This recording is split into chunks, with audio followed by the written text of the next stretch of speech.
Yes, Nurse Crane? But we have somewhat of a crisis. A crisis, you say? Hoping there was another box up here, but...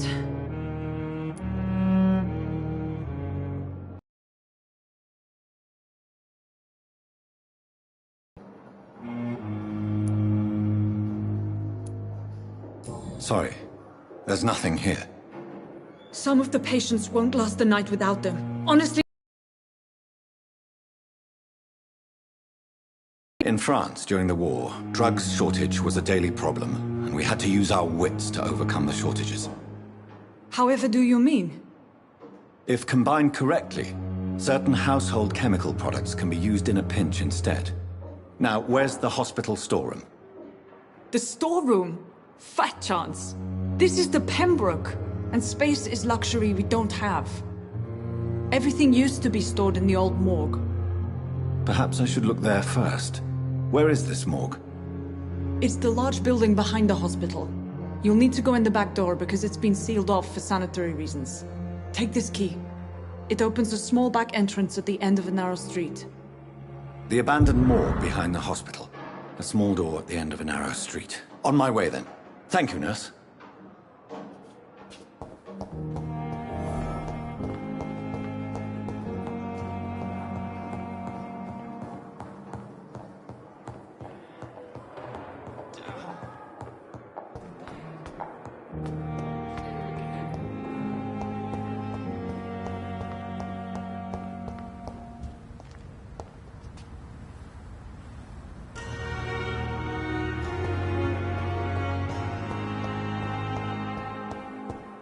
It's locked, all right.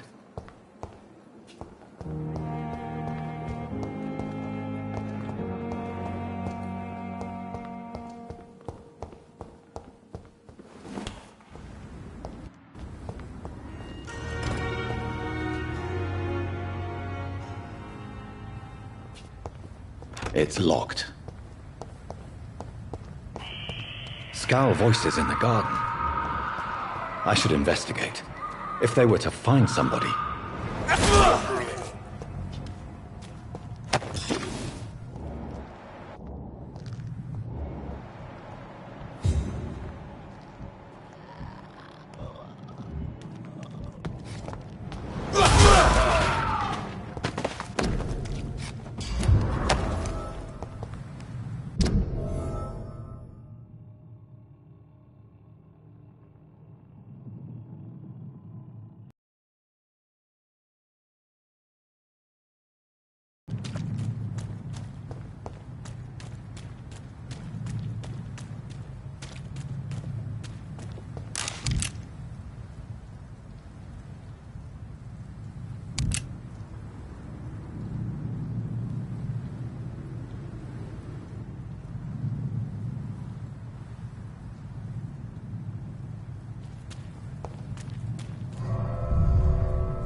bishop. Must be the same strain.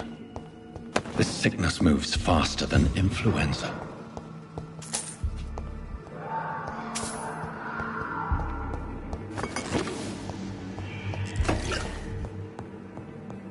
This key will surely grant me access to the basement.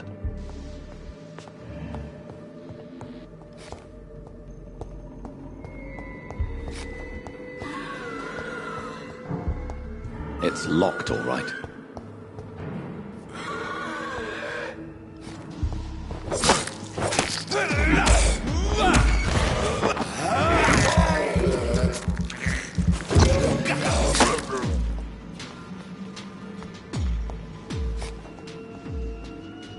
Balls of Mars, fortifiers. As popular as they are ineffective. But they do contain iron tartrate, and that might prove itself useful.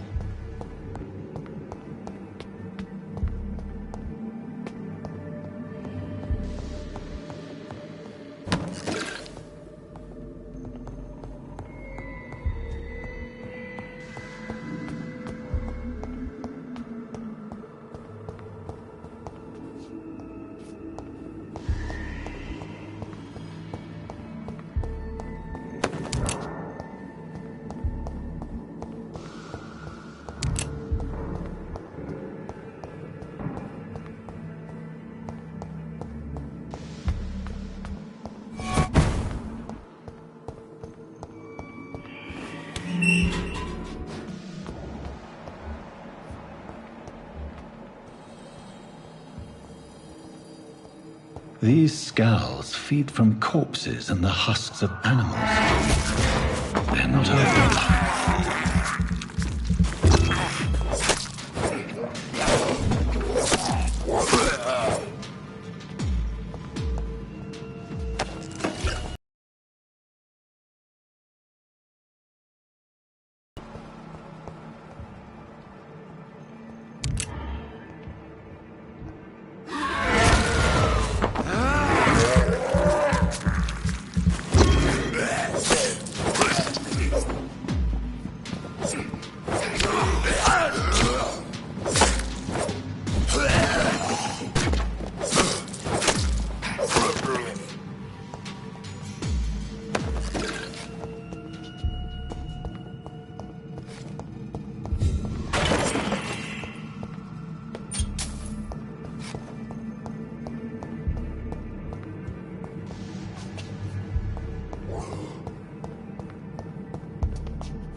Skulls can be so ferocious.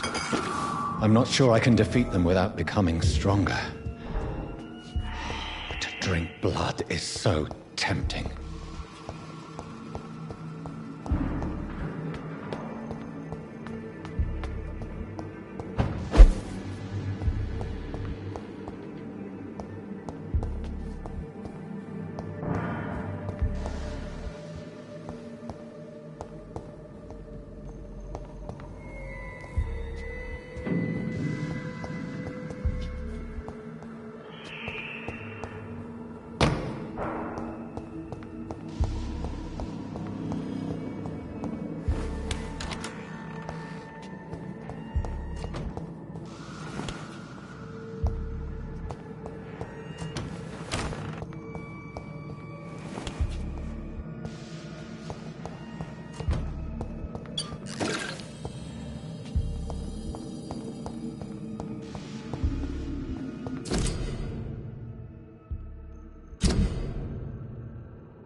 Mr. Connor's injuries don't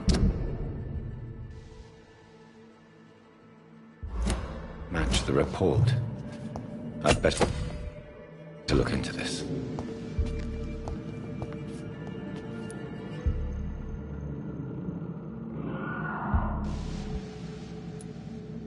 Traces of a pinkish foam at the corner of the lips. Some sort of drug overdose, perhaps? Multiple abrasions and scarring on the arms and legs.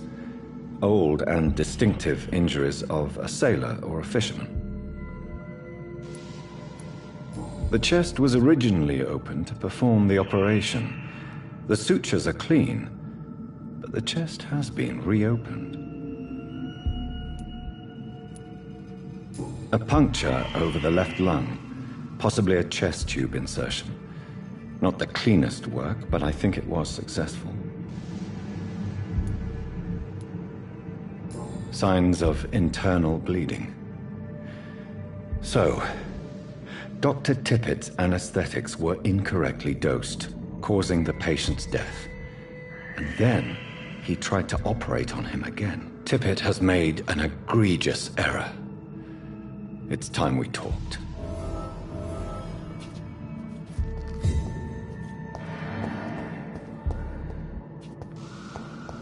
It's locked.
Good evening, nurse. Good evening, Doctor.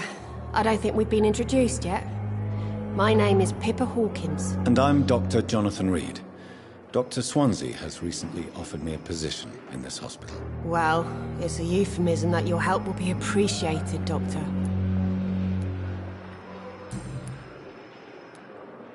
How would you describe the situation at the Pembroke Hospital? It's serious. The flu is wreaking havoc amongst the staff and patients. We are running out of everything. You must get a hold of yourself, nurse. Sorry, I'm exhausted. No one has any idea when this epidemic will be over.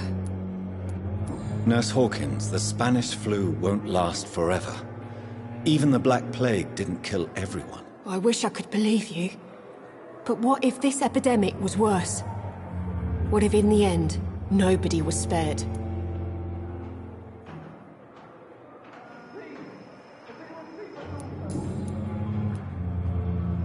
How long have you been a nurse? Well, long enough to see that the epidemic is winning. And no matter how qualified you are, don't tell me you'll change that.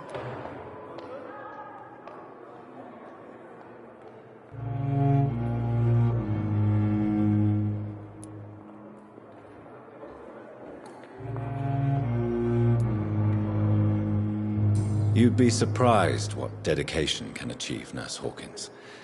In medicine, sometimes we're just a test result away from a miracle. Sorry, Doctor. I don't want to sound bitter, but I'm just too tired to give a pep talk like Nurse Brannigan. Do you need medical help yourself, nurse? I'm fine, really. I just need to sleep.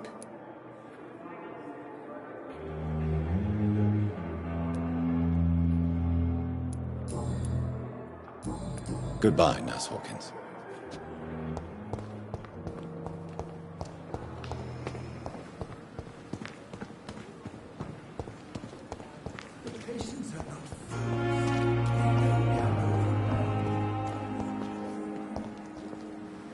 Good evening, Nurse Brannigan. Good evening, Doctor.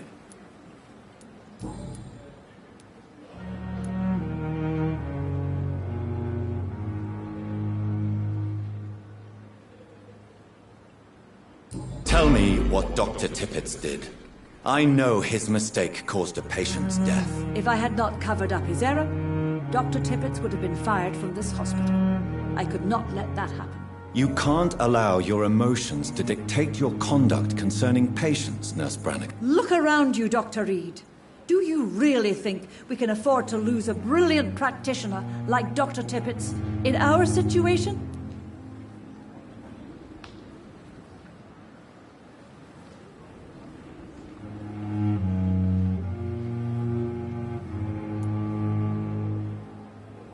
I can't say I approve of what you did.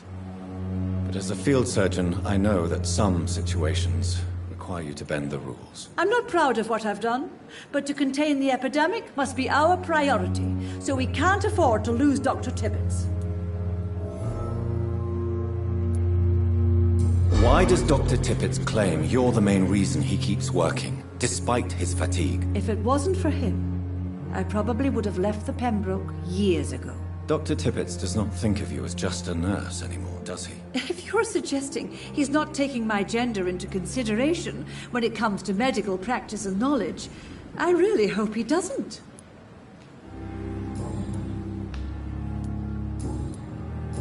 Goodbye, nurse. Call me if you need assistance.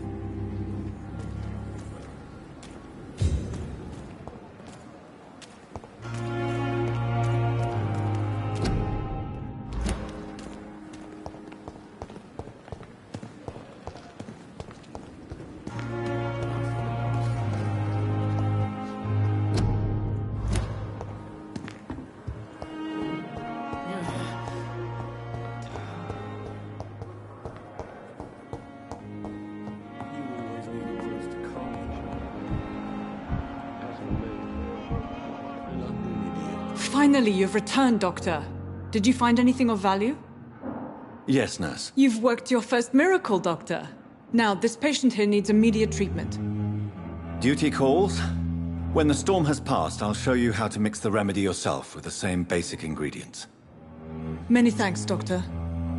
When you've finished, you ought to report to Dr. Swansea in his office. He's been looking for you. Seemed pressing.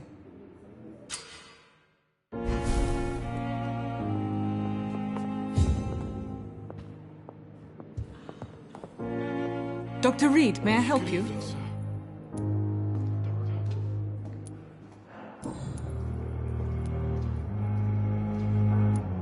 What can you tell me about our patients here at Pembroke? This hospital was founded to help the East End poor and needy. But since the war and the quarantine, we've had all manner of folk. Can you be more specific? Well, veterans, the elderly, dock workers. We even have a few mental patients. If there's space, we take them. What can you tell me about the epidemic, Nurse Crane? I've been out of touch since I've come back to England. Everyday folk don't know how bad it is. The papers certainly won't tell them. Not as long as the war is raging on, anyway.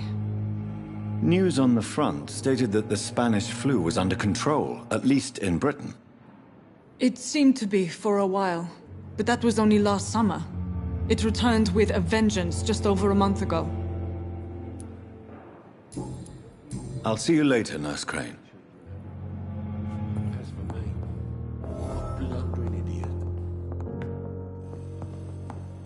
I'm all right.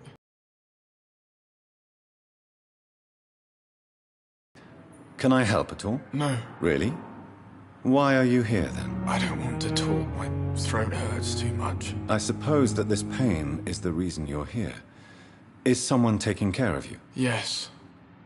And no. Could you at least tell me your name, sir? Mortimer. Mortimer Goswick. Do you need any help? I'm afraid I may, sir. I don't mean to be a burden. You are not a burden, sir. Healing you is my responsibility. And you have my gratitude for that.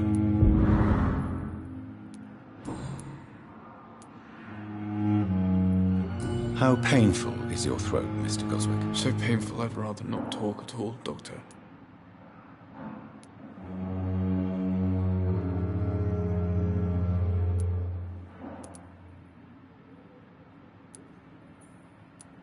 I'll let you get some rest, then. I'm all right. Don't waste your time with me.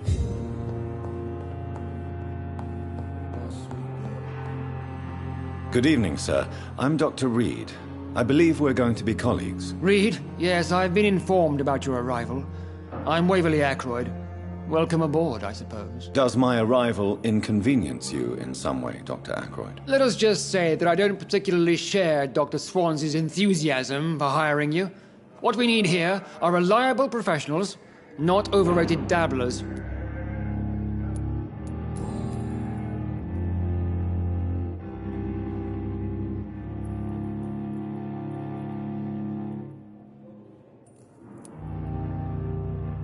I don't know what you've heard about me, but I have already proved my value as a practitioner. I don't question your skills, Dr. Reed, but your motive. Is it money, fame, or are you truly dedicated? And what exactly is that supposed to mean? I served in the war just like you.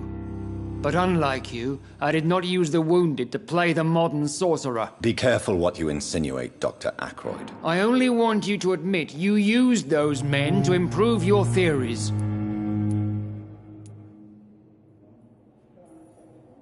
This is ridiculous. My blood transfusion technique saved many lives, and you know it. You see? That is exactly what I hate about people like you. You avoid this kind of accusation instead of facing reality.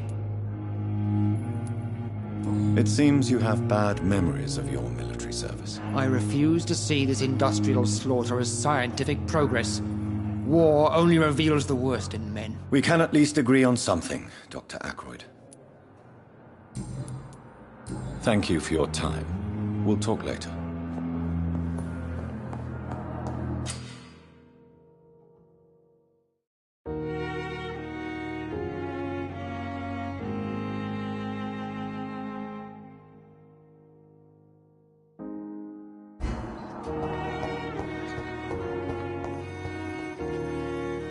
Good evening, Doctor. I believe we're going to be working together. Dr. Reed, Dr. Swansea informed us of your arrival, but I could not dare to believe we'd have such good fortune. Such an honor, sir. Thank you. And you are? I am Thoreau Strickland, Dr. Thoreau Strickland. I'm a great admirer of your work, Dr. Reed.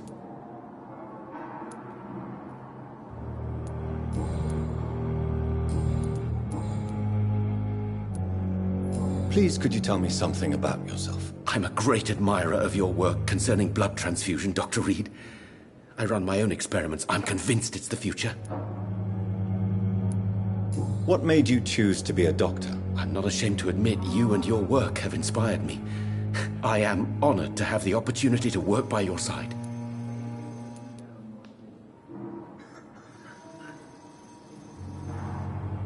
It's always a pleasure to share scientific and medical knowledge with someone eager to learn. I'll be glad to help you if I can. This epidemic may be the century's most terrible disaster, but I'm convinced that we, as doctors, are the only ones able to defeat it. I based my technique on my mentor's research. He helped me perfect my method. What is yours? I'd rather not talk about it. For now, it's just theories and first approach. My process is purely experimental and unsuccessful. As long as you're cautious and methodical, you may remain empty-handed, but you won't fail. You're not the first one to warn me, but I am convinced knowledge is the main weapon against the ravages of this epidemic. What can you tell me about the Pembroke? Well, it has always been an honor to work with Dr. Swansea. But with your arrival, I can't think of a better opportunity to learn about blood transfusion.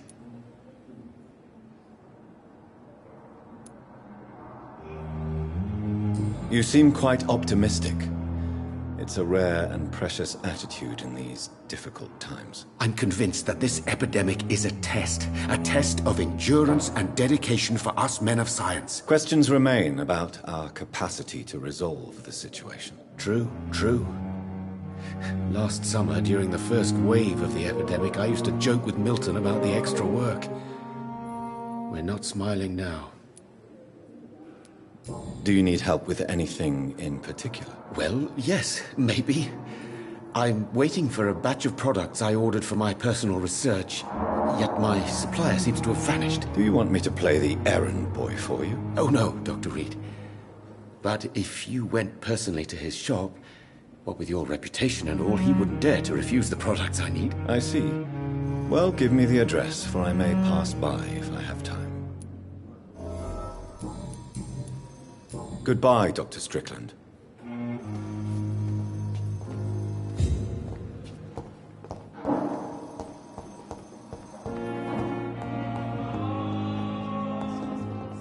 Falling apart. But in the circumstances, I'm ready. How long must I wait, damn it? Blaming me will not further your agenda, sir. How long's it going to take to fix me properly? A month? A year? You have the right to disapprove of our methods, and you will kindly apologize when you're feeling better. Dr. Reed, may I help you? I'll see you later, Nurse Crane.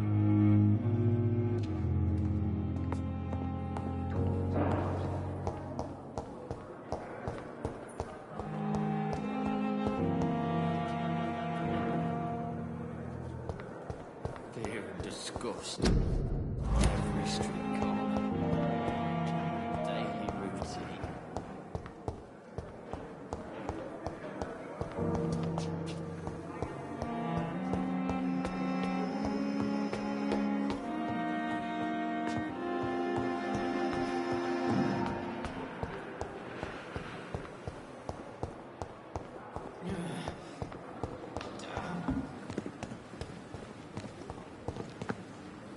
Good evening, sir.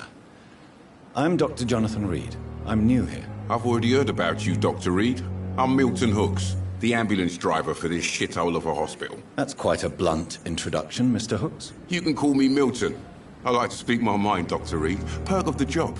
Don't judge me, and I won't judge you. I'm not sure I understand what you're talking about. Well, I'm no doctor, but I'm pretty sure a gun can't be used as a surgical instrument. You have a keen eye. I learned to shoot during the war, and have carried one ever since. Old habits die hard. No need to explain, Dr. Reed. And if you ever need a better gun, Remember, I may have something for you. I have some good news, Milton. What? The epidemic's over? I retrieved your wallet with all the money and a certain picture. Well, yeah, Pippa Hawkins is my girl. So what? Is it the difference of skin colour that bothers you? Not at all, Milton. Good. Please, take this money anyway. To remind you to keep your mouth shut. Not everybody is as broad-minded as you, Dr. Reed.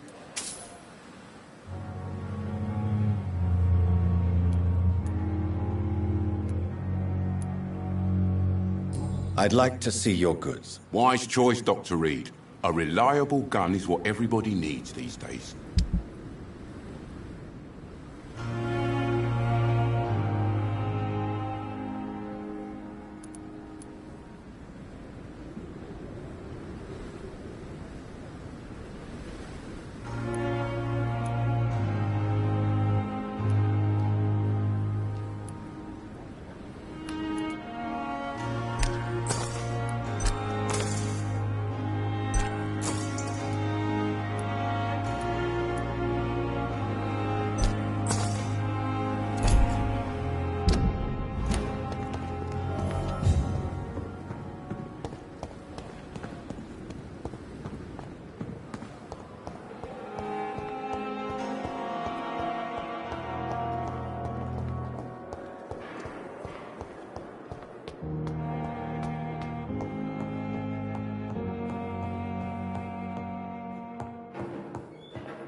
Please, Jonathan, come in.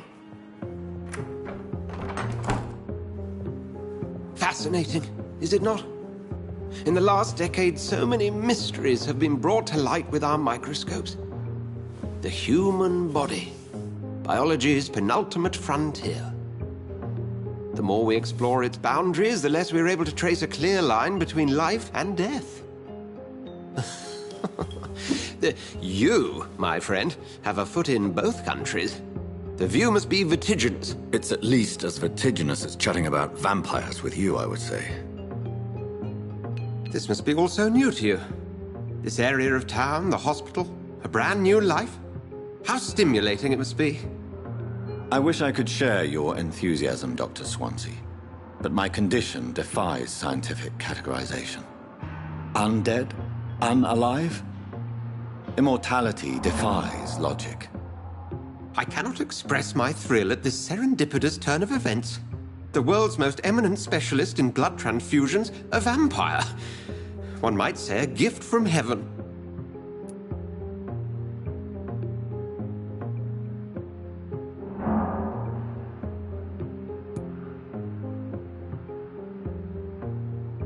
It may seem strange, but your words have brought me some comfort here. Forgive me. I've been an admirer of your work for a long time, and now you are so much more than a brilliant physician. And please, call me Edgar.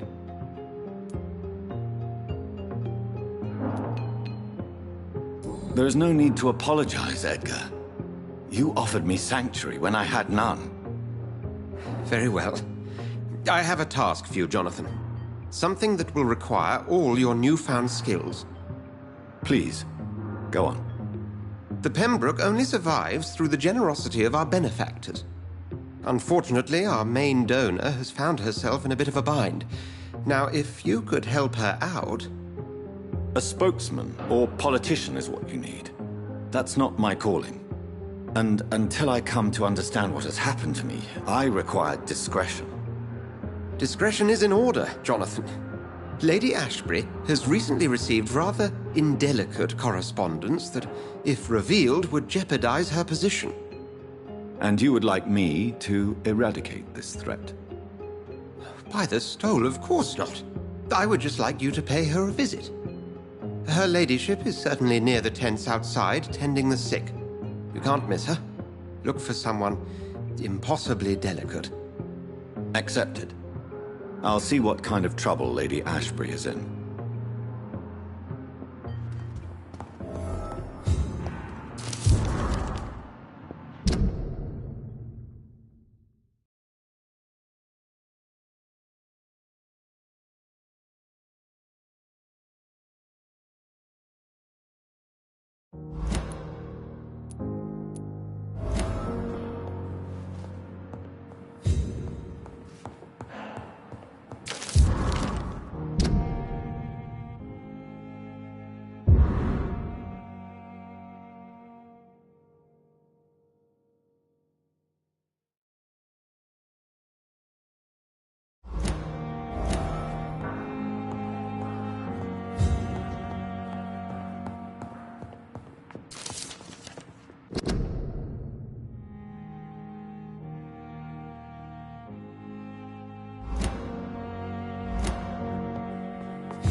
It's locked.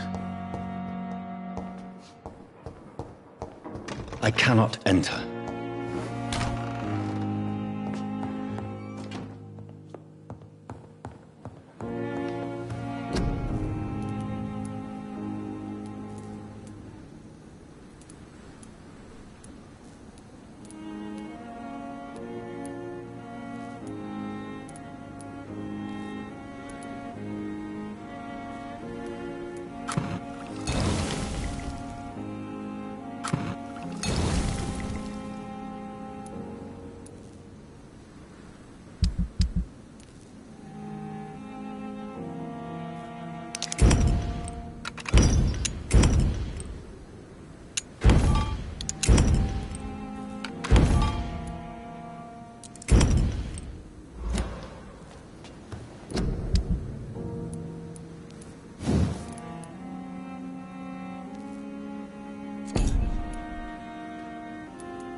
Good evening, Dr. Tibbets.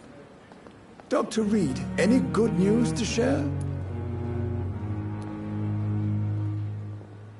Have you heard of any underhand dealings going on in this hospital?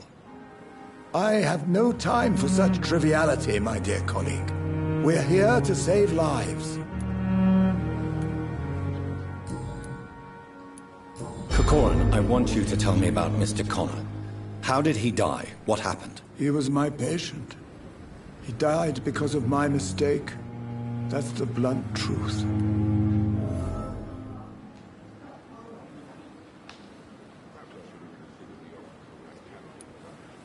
What was the nature of the mistake? It was a twofold error. My diagnosis was wrong, and the administered dosage was too strong.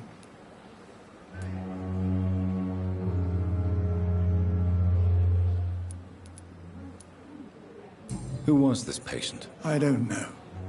Some sick man from the docks, maybe a fisherman. I had no time to talk with him. No one claimed a body.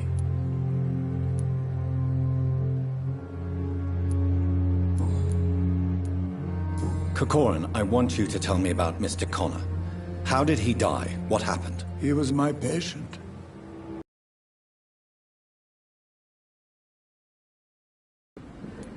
Why not stop practicing? Are you mad? I killed that man, I admit it, and it won't happen again. I have saved so many lives since then.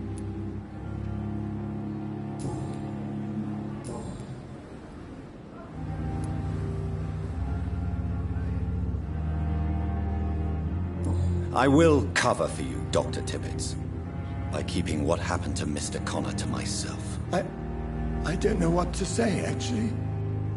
I can't exactly force you to become my accomplice. You didn't force me. This is my decision to make.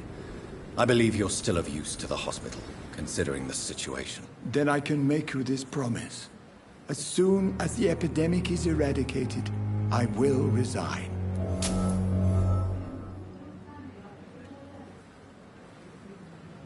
Goodbye, Dr. Tippett.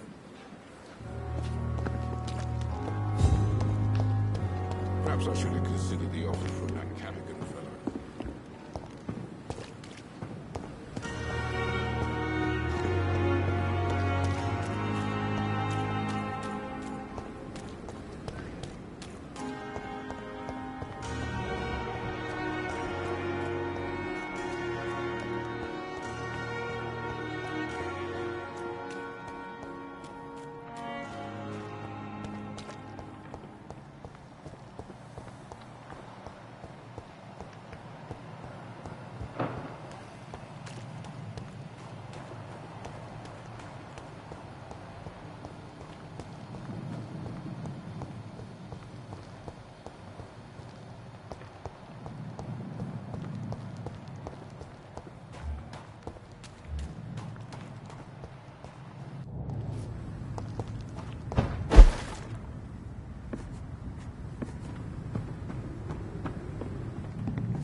Good evening.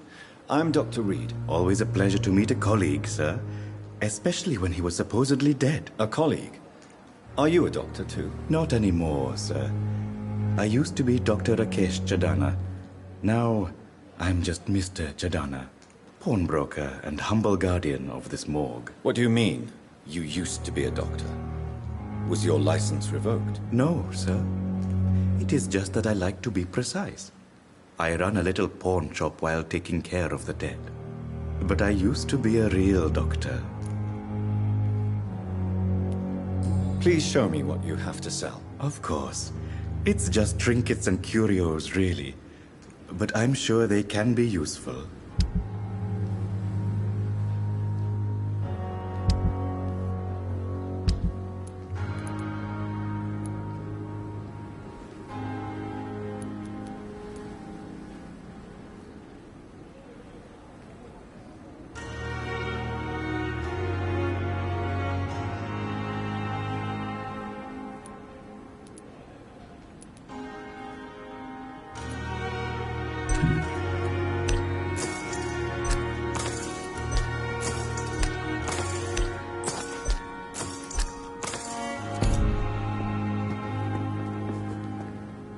Good evening, Dr. Reed.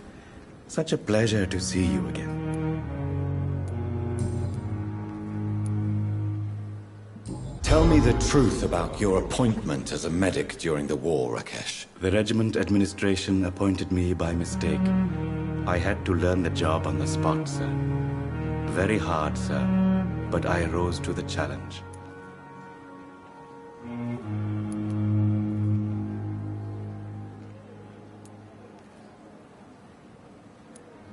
You can't impersonate a doctor. You can't improvise a medical education. People could die at your hands. You're absolutely right, sir. But as a field surgeon, it was more like being a butcher. Do you believe you have really helped these people? My ratings were within the averages of the regiment. I saved lives, Dr. Reed. Does that not say enough about triage and war surgery? Do you realize how many soldiers died because of that decision? You should have refused. Yes, sir. I swear I did, sir. But no one listened. When the first wounded arrived, I had to do what I could. It is an unbelievable story, Mr. Chadana. It was a time beyond belief, Dr. Reed. But I'm happy not to deal with the wounded. I prefer caring for the dead now. Do you work here alone? Yes, very easy work, sir. All I have to do is watch a few bodies. The situation was very different when the main morgue was still open.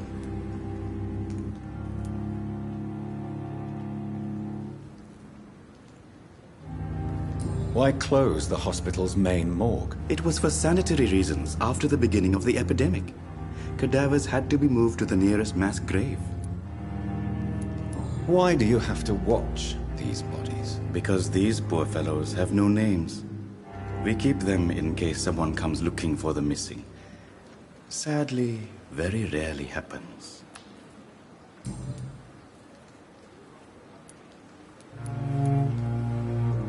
Are you afraid or uneasy being surrounded by so many corpses? Why should I? These bodies are empty vessels.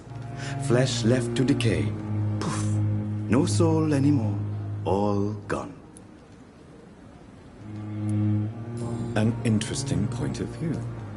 And quite an exotic one, too.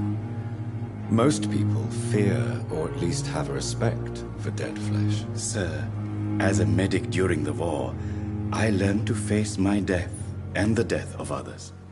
It's the pain we have to tame, not death itself. How did you get this job? After I left the army, I worked as an undertaker down by the docks. A dangerous place with many an unpleasant business there. Milton Hooks helped me get a job here. Have we met before? I don't think so, sir. Why? When we first talked, you said you were glad to meet me since I was reported dead. Funny story, sir. Your sister came here a few nights ago. You were missing, and she was looking for your body. She must be very relieved now. Have you heard of someone blackmailing people in the hospital? Pardon me, sir, but I have no idea what you're talking about. Goodbye, Mr. Chidana.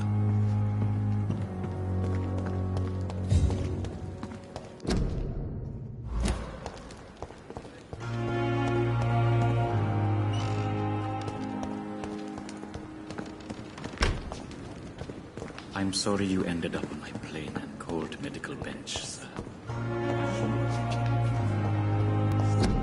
Unfair situation.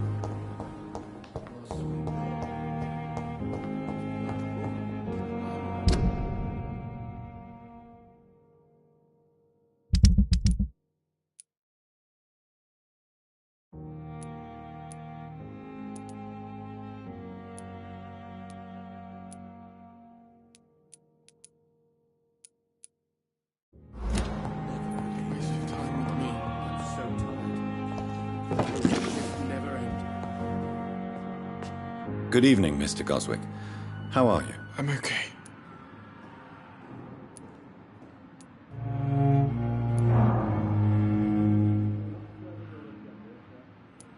Have you heard rumors about blackmail in this hospital? No. Tell me about yourself, Mr. Goswick. I don't want to talk, Doctor. How painful is your throat, Mr. Goswick? So painful I'd rather not talk at all, Doctor. I'm sure you realize a doctor and his patient have to communicate, sir.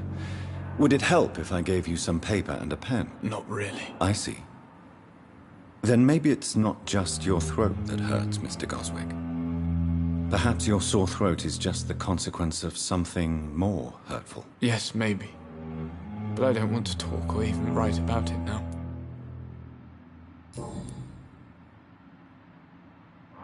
I have to go now, sir. But don't hesitate to contact me if you need any help. Don't waste your time with me.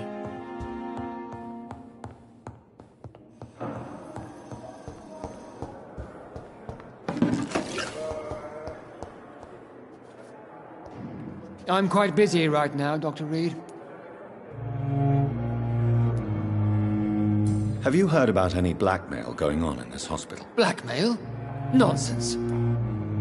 Thank you for your time. We'll talk later.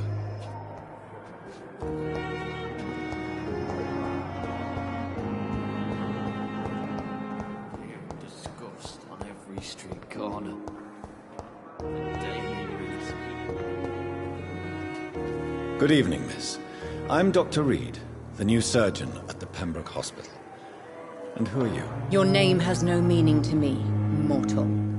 You're nothing but dust blown by the winds of eternity. I beg your pardon. What are you begging for, mortal? My clemency? Well, tonight maybe I'm inclined to mercy. You'll never forget the night you met Thelma Howcroft. You keep calling me mortal.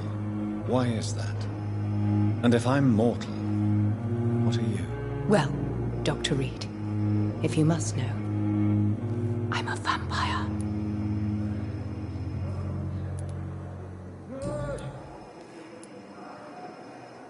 And why do you believe you're a vampire? I don't need to believe anything. It is what I am. It is what I feel within this hollow shell of flesh.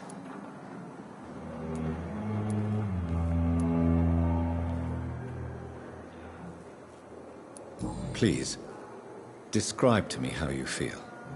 What is it like to be a vampire? I can hear my body crumble from the inside as my flesh cracks and fades.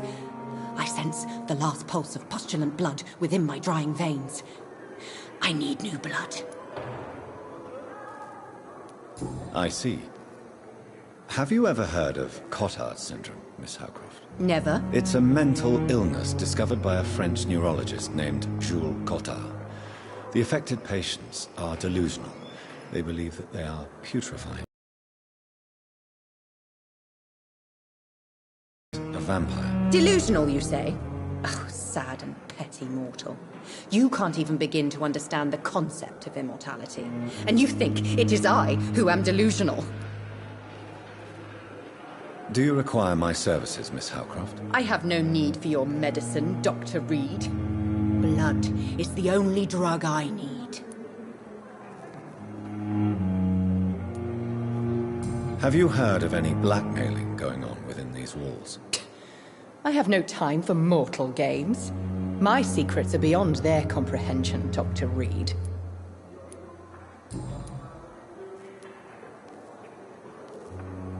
Who are you really, Miss Howcroft? I mean, apart from being a vampire. Is that not enough for you, puny mortal? What do you require? Proof of my powers? I'm curious to know who you were before becoming a vampire. No, it's such a long time ago, I don't remember. Centuries of unholy life can have strange effects on one's minds, you see?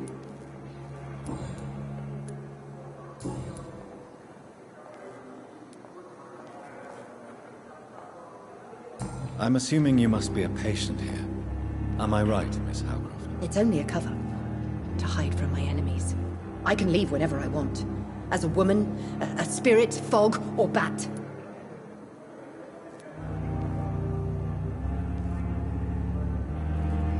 Who are these enemies you mentioned? Can you describe them? I cannot say for sure. But I sense their eyes on me from nearby. I feel them watching me every time I visit the garden near the morgue. The staff here are not your enemy. They're here to help you, to care for you. I'm not speaking of the doctors in white. I'm speaking of the men and women who hunt me. For I am a vampire. I see. Don't worry. These people will not find you here. I'll personally make sure they leave you alone. Thank you, mortal. But do not interfere with them, for you are no match for those that hunt me. And why do you believe you're a vampire? I don't need to believe anything. It is what I am. It is what I feel within this hollow shell of flesh. I'll leave you, Mistress of the Dark, to your nocturnal activities.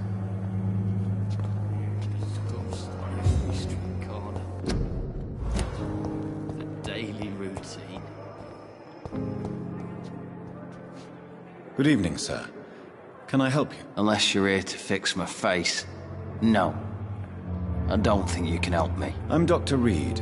I've recently taken the position of head surgeon here. War injuries, am I right? You guessed right, Doctor.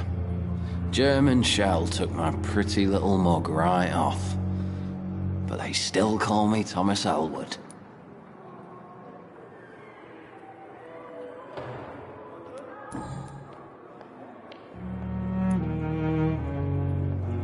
Why do you feel responsible for the injury, Thomas? What really happened? I wasn't disfigured by any German shells. It happened during my leave. It was an accident. Why lie about it? Come on. It's one thing to come back disfigured by the Germans, and it's another to get injured in an accident that could have happened to anybody.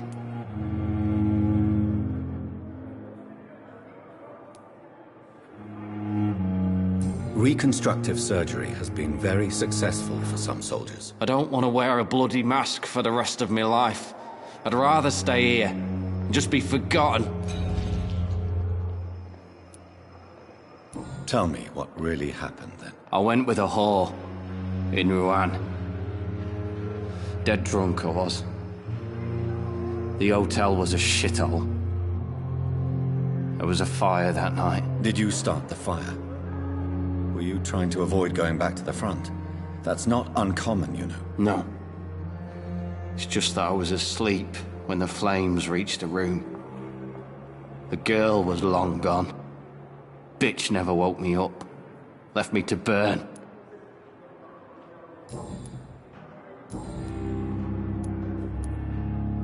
Have you heard rumors of underhand dealings in the hospital? If you want to know what's going on here, you better talk to Miss Jones. She knows everything. Especially what she shouldn't. Goodbye for now, Mr. Elwood. Discussed on every street corner. The daily routine. Good evening, Mr. Hampton. How do you feel? Dr. Reed, is it?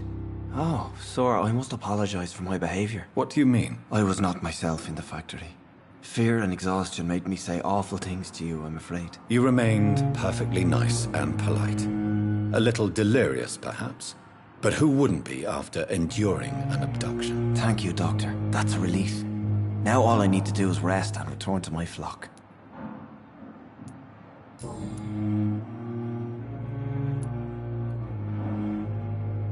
Do you know Tom Watts, the bartender from the Turtle? I met him before I found you in the canning factory. Tom? Yes, of course. Always the helping hand, good old Tom. Without men like him, corruption and despair would have wiped out the East End long ago.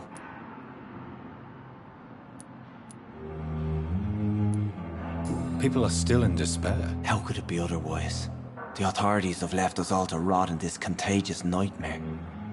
No drugs, no advice, nothing. It's a damn shame. Who should I avoid in this part of town, then? Any particularly evil figures? Not really. Most men and women are just doing their best. And it's not my habit to speak ill of people I know, Doctor. How did you end up in William Bishop's den? I had received alarming news about his recent behavior. I went to his place and he refused to let me go.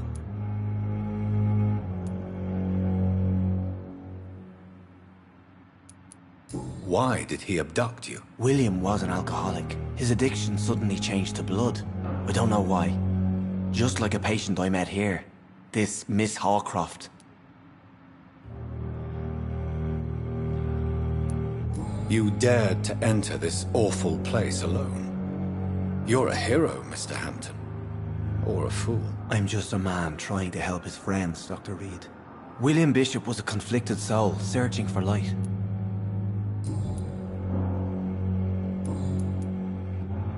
Goodbye, Mr. Hampton. We'll talk again later. The daily routine.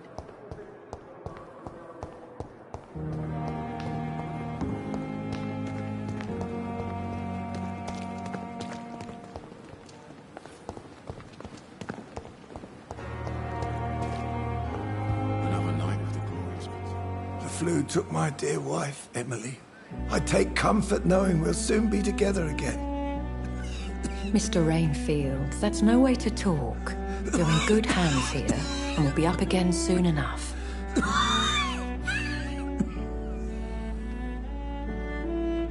Now do me a kindness and get some sleep. I'll be back round later. Your words are kind, the blessings of an angel. You're the sweet, sweet Lady of Mercy.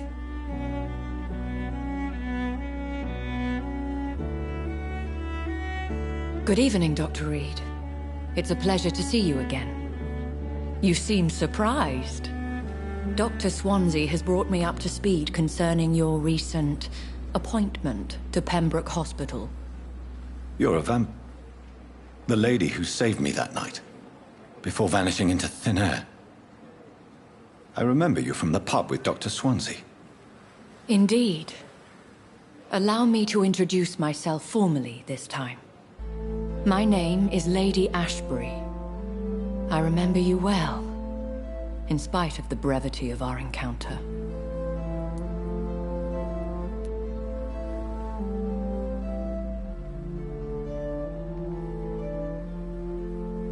Apologies. You've taken me by surprise. I'm very happy to see you. The pleasure is mine, Doctor. I hope you're more disposed to answer my questions now. You must have countless questions, but our rather urgent matter first. Swansea has explained. My cover, if you prefer, has been compromised.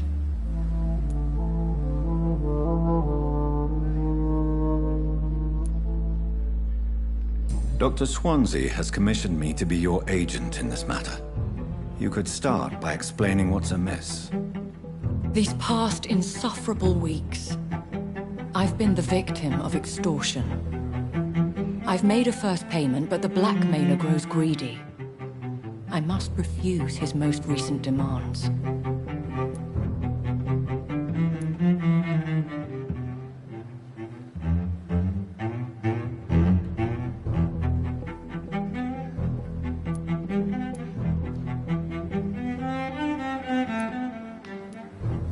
Please continue.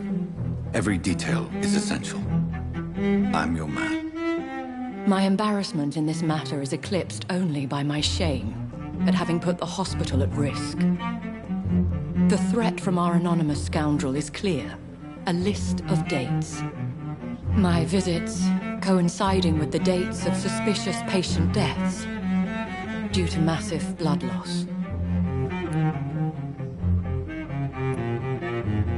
I'll take care of it. Do you know where I should start?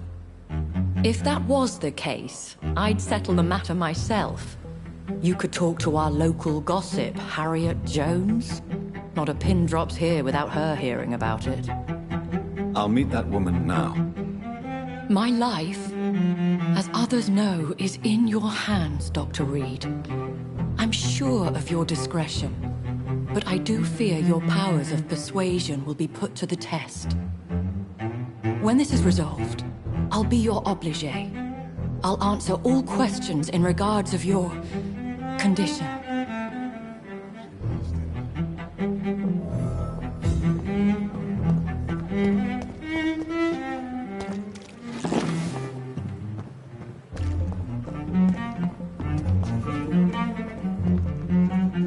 Good evening, Milton. Good evening, Doctor. Still trying to save lives? What's going on between you and Nurse Hawkins? Pippa's tired. Tired of all this shit. Tired of all those corpses piling up. She's as depressed as I am.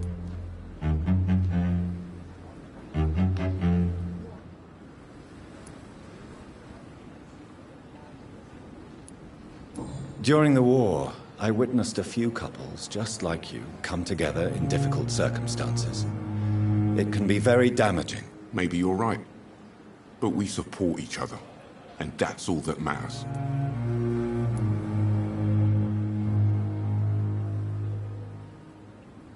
You do realize you could both get fired.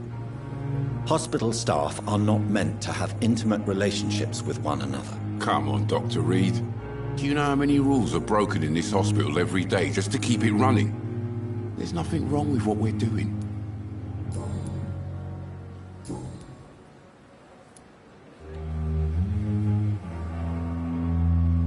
Goodbye, Milton.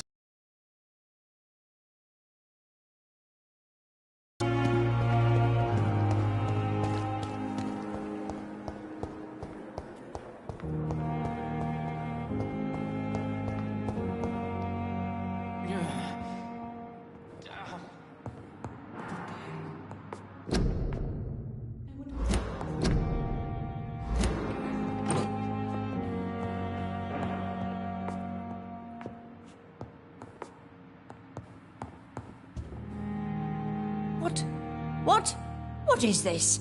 Who are you? Get out of my room. There's no need for alarm, madam. I'm Dr. Reed, the new surgeon. Preposterous. Dr. Reed, you say? I don't want some bumbling intern. Where's Dr. Swansea?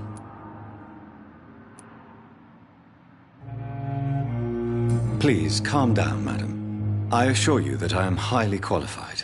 I'm just back from war duty. How brave. Threatening an old defenseless woman. You know how long I've been a patient here? You've picked the wrong fight.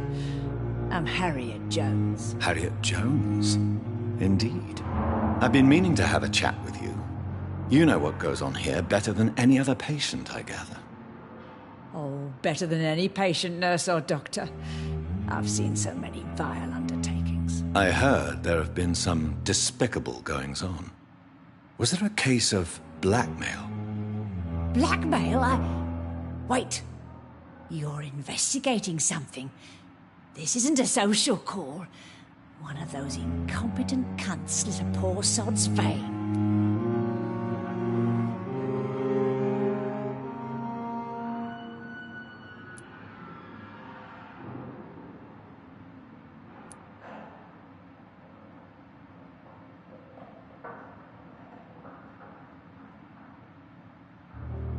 If I didn't know better, Miss Jones, I'd be inclined to say you enjoy this type of idle gossip.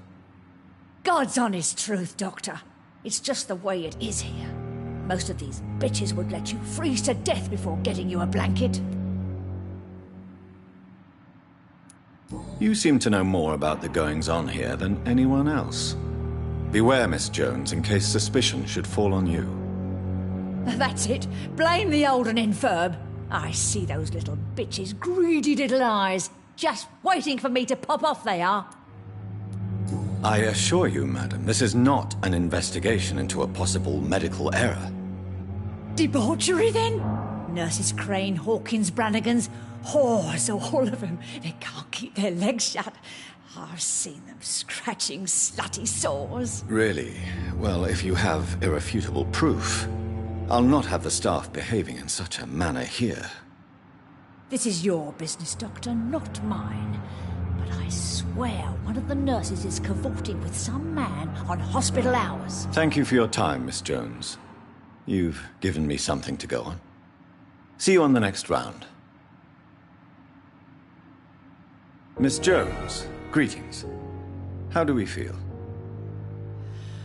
Again? Waking a poor old woman in her sleep? There isn't a poor life needs saving somewhere?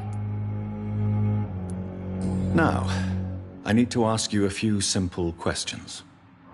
Well, if you really must.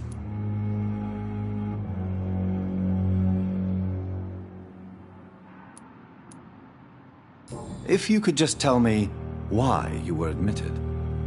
It's terrible, Doctor. What with a pain in my chest, coughing up blood, and I get awfully tired. Wouldn't be so bad if I hadn't lost my house and all. I see. No one comes to visit, you know. Not even my own things unsuspicious in this house of charlatans.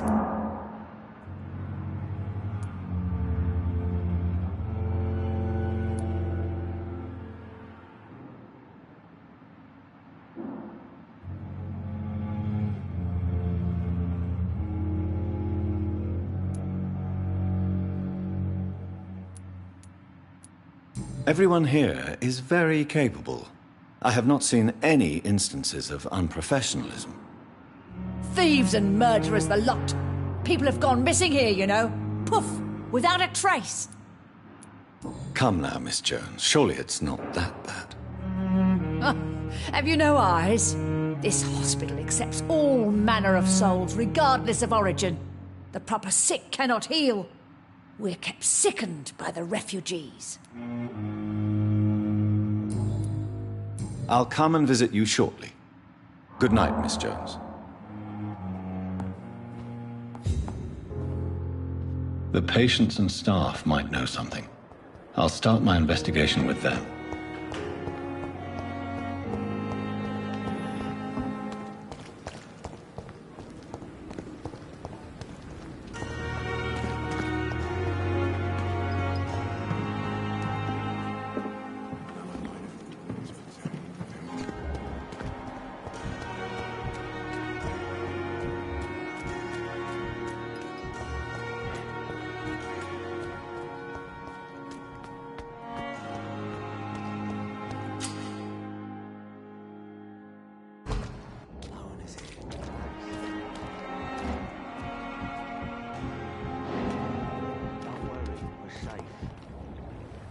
You're sure you don't come back with me? Nah, I have to see someone at the hospital. Be careful. You look so bad they may keep you as a patient. Fuck 'em. I don't like hospitals. Or doctors. Well then, when you go back to Whitechapel, you may find this useful. What is it? A pass for a free medical exam by the best nurse available. Just read it. I don't read well, but thank you, I guess.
This man has been savagely attacked and dragged to the floor.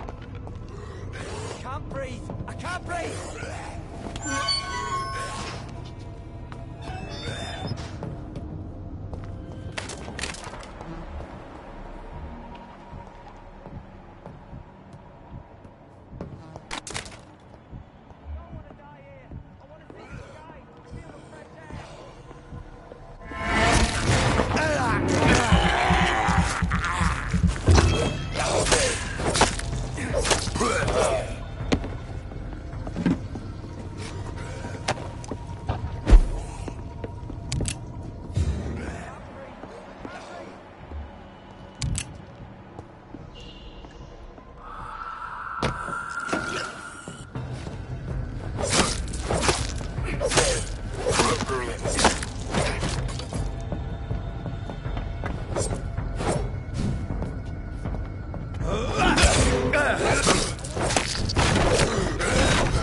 breathe! I can't breathe!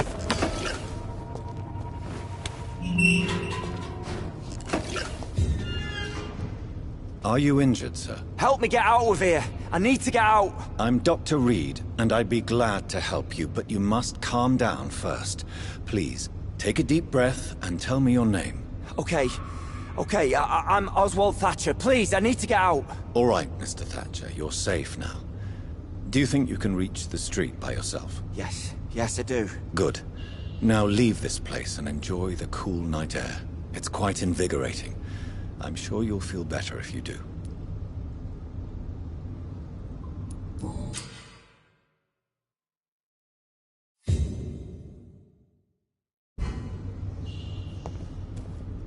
Are you sure you're all right, sir?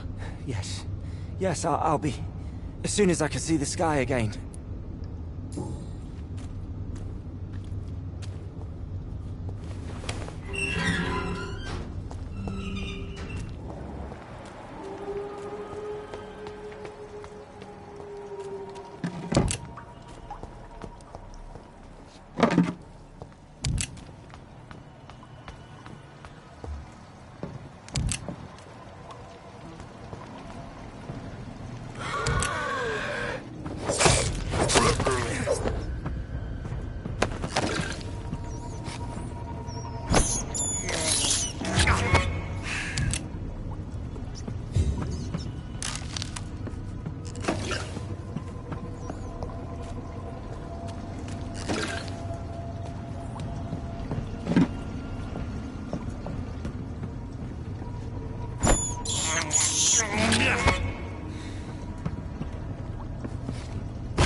sort of creature is this?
Here's what...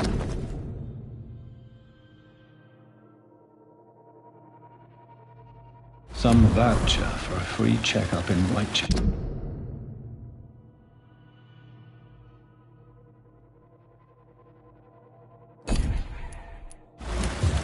What is Nurse Crane up to? I really must find her.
This is an impressive knife. There's a name engraved on the metal. Clay. What kind of man puts his name on a knife?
good place for a stroll. Get them weapons ready! We've found one!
See them nose? This one's a top.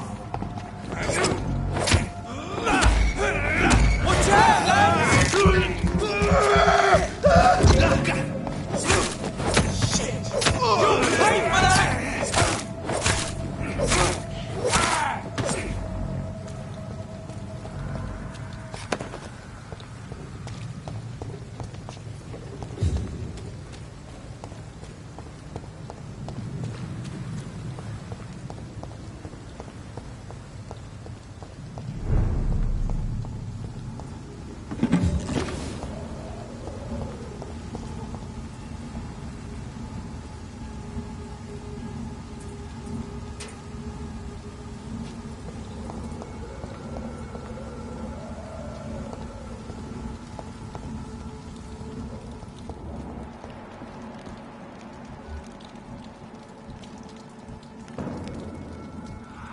It's a leech! Kill it! Kill it! We have to stop that!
It's locked.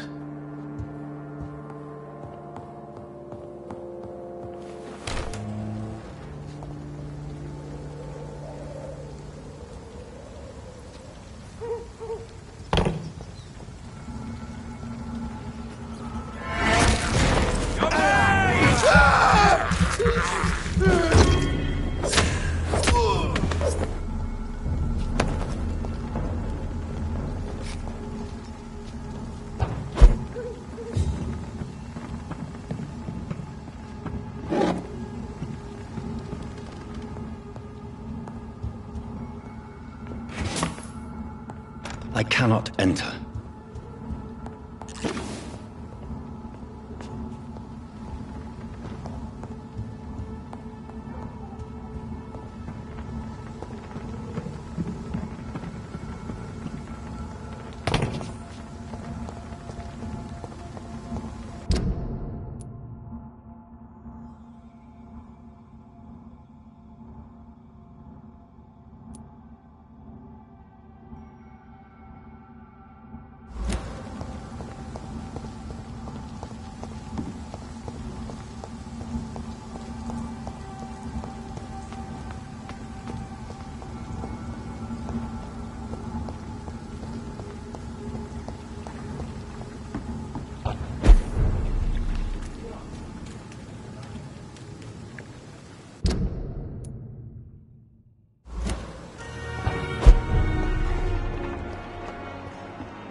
I'll take it. Alive, baby!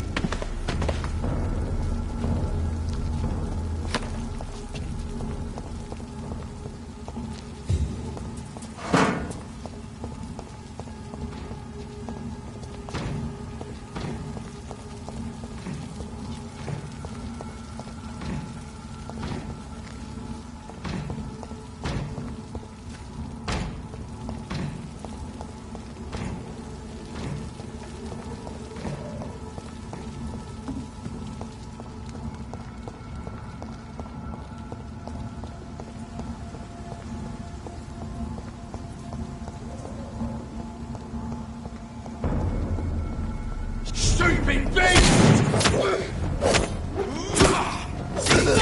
I'll take it! Over there!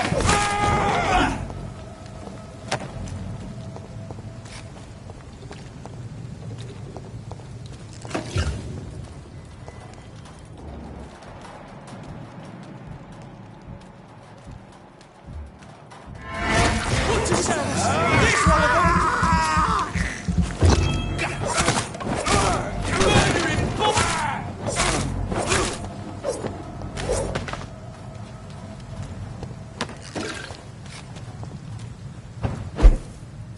It's locked, all right.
Steady, boys! Got one over there! Sky, baby!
Opium is one of the main ingredients of Strickland's medication.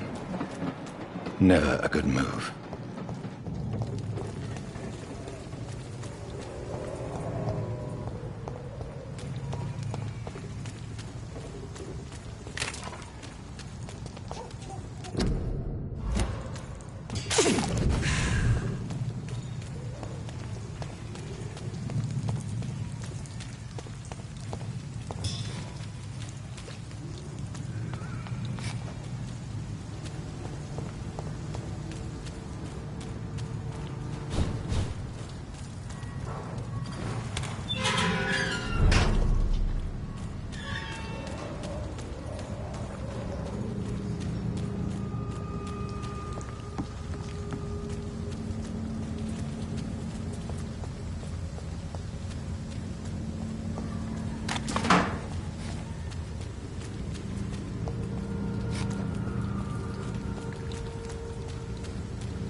Good evening, sir. Who the fuck are you? Don't you see I'm busy here? Dr. Jonathan Reed, that's who I am. And who are you?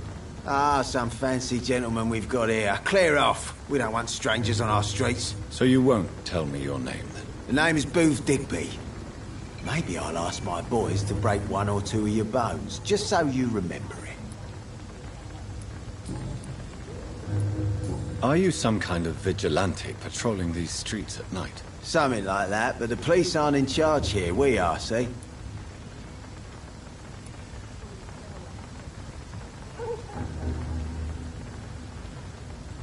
So you're a concerned criminal, is that it?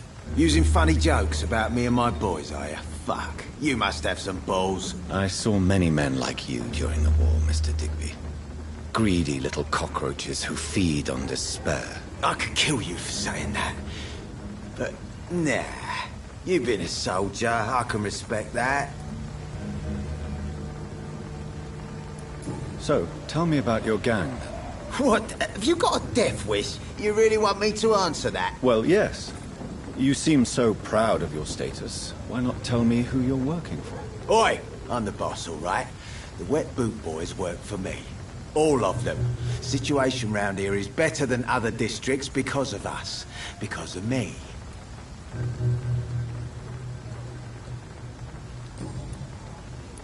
What can you tell me about this part of town?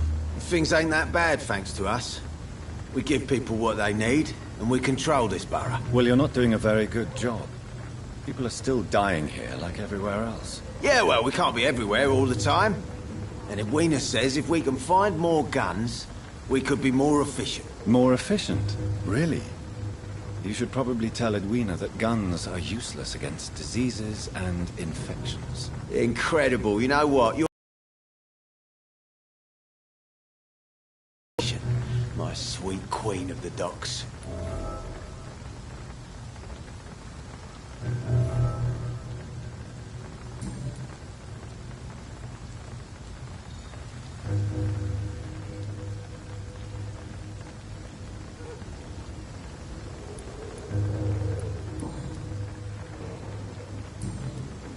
Goodbye, Mr. Digby.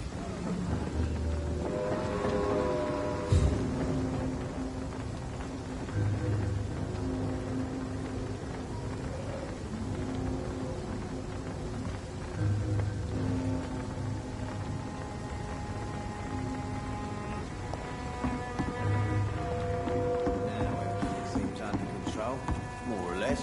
Don't forget to keep an eye out for this garden. You again. What do you want? Goodbye, Mr. Digby. Good evening, miss. I am Dr. Reed. May I ask you a few questions? Who are you? What do you want? As I just told you, I'm a doctor. From the Pembroke Hospital, actually. The Pembroke Hospital, you say? I don't have any money for you leeches. I'm not here for charity, Miss... Miss Edwina Cox. So what do you want then? Fancy buying something from me, maybe? Can I offer you my medical help, Miss Cox? I'm fine, thank you.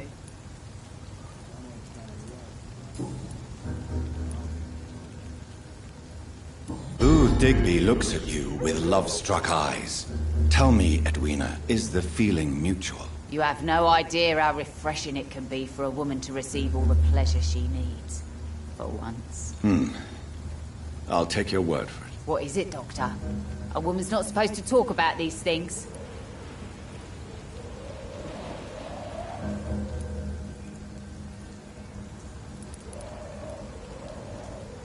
Behind all your crude words and your attitude, I sense romance and a soft heart, Miss Cox. Romance? I have no time for such rubbish. I use booth like I use everyone else. Can I see what you have to sell? As long as you have money, I'll show you all I have.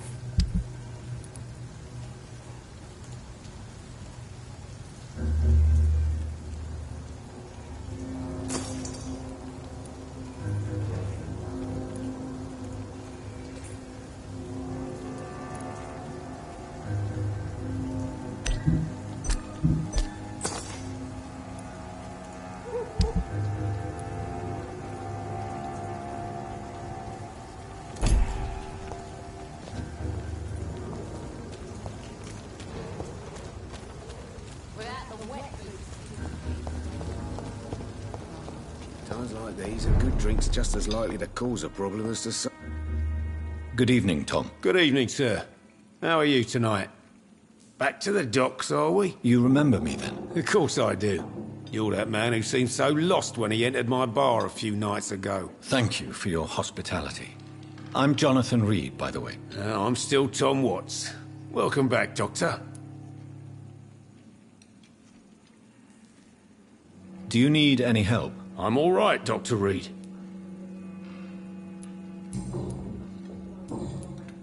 Goodbye, Mr. Watts.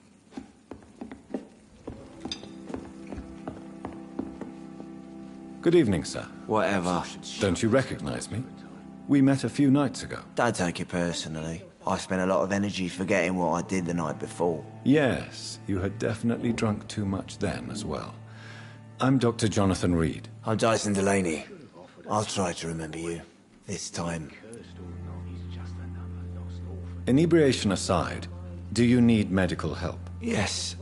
I feel sicker than usual these days.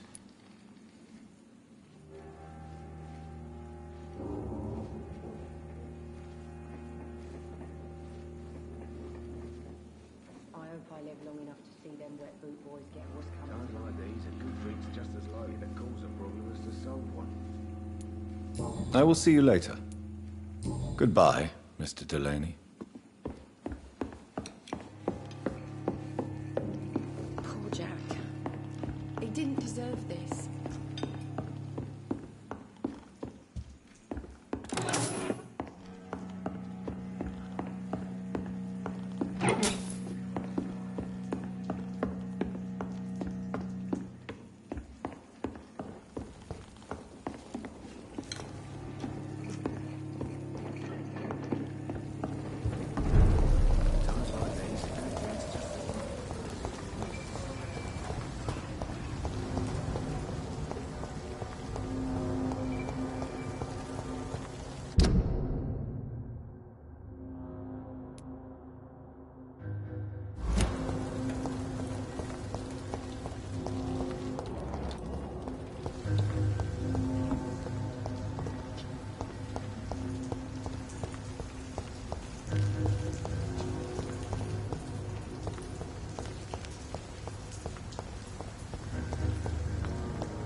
Best run along home, sir.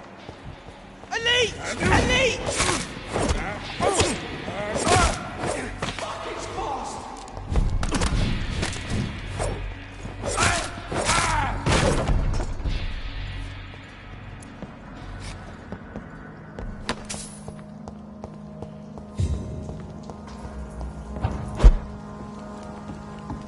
Look at it!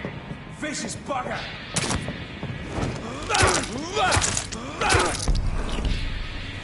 Over there!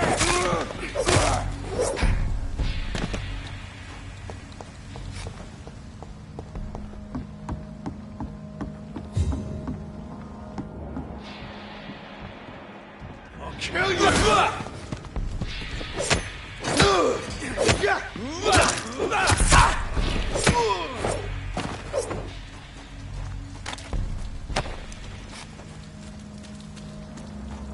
Die, vermin!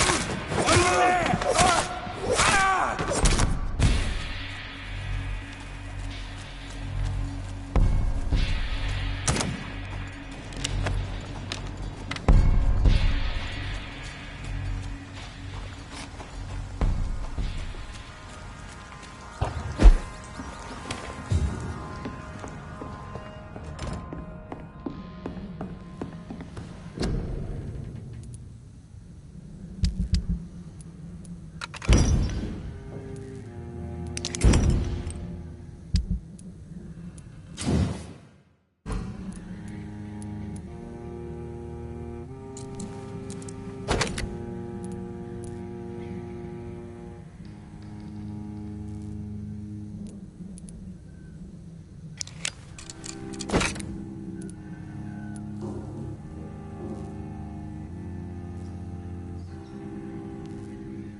Small!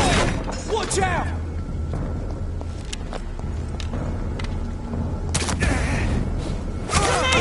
Kill it! Head!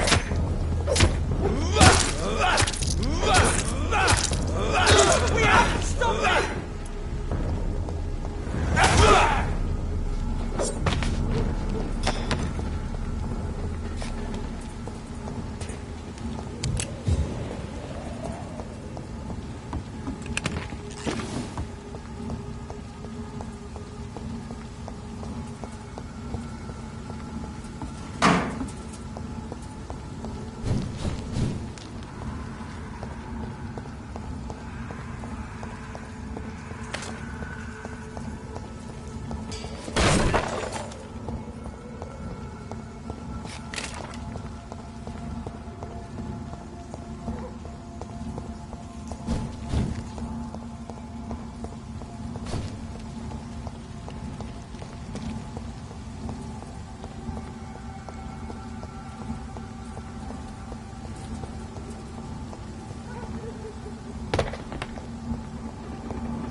Hello again, Mr. Thatcher. Do you feel any better now? Yes, this neighborhood may stink of dog shit and reek of piss, but to me it smells like the purest mountain air. Do you need medical attention? Don't get me wrong, sir. I'm grateful for what you've done, but I've never felt comfortable with doctors.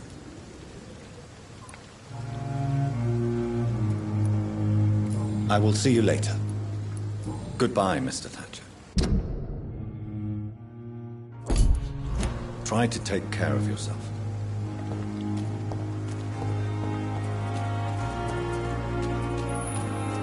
I cannot enter.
Best turn around if I were you. He's mine! I'll take it!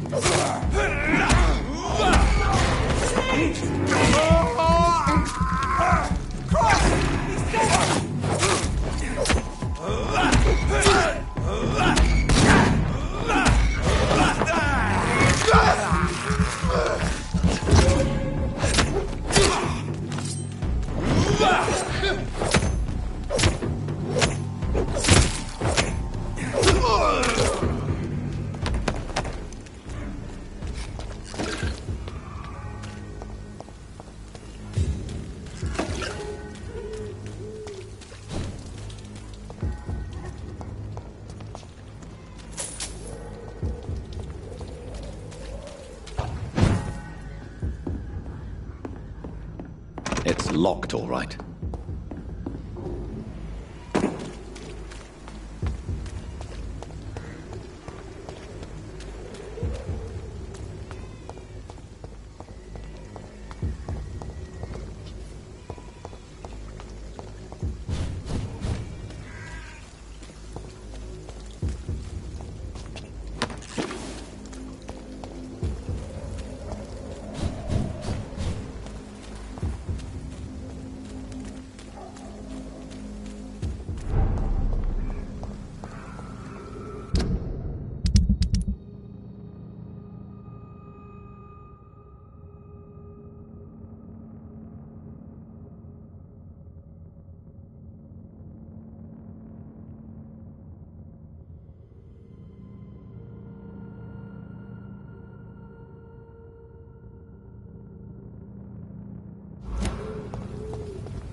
Not a good place for a stroll.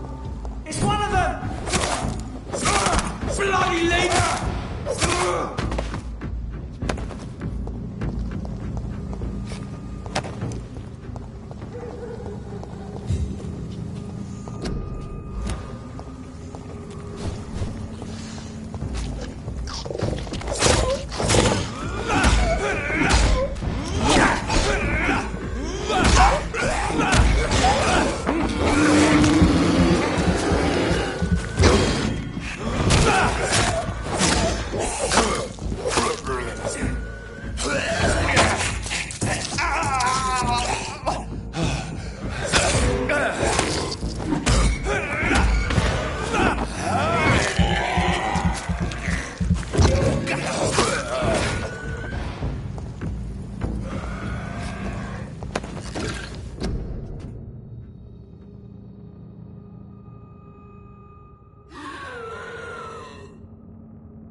chapel.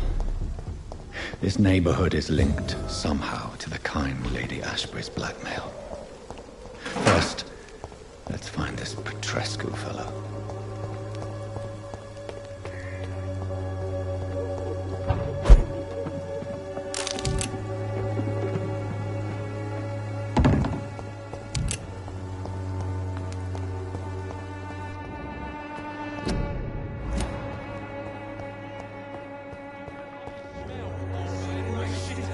Fuck you all!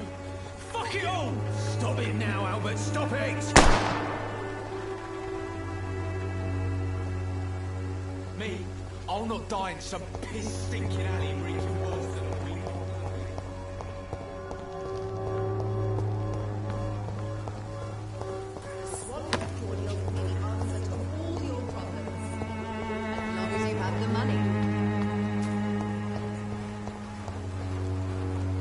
Good evening, miss. Good evening, sir.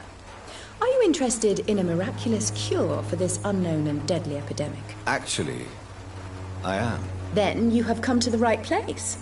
The famous Swanborough cordial is all you need to help keep you in perfect health. Oh, really? Why didn't I hear about it during my studies? I'm Jonathan Reed, by the way.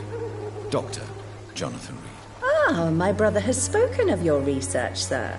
I'm Loretta Swanborough, and it's always a pleasure to meet a fellow healer.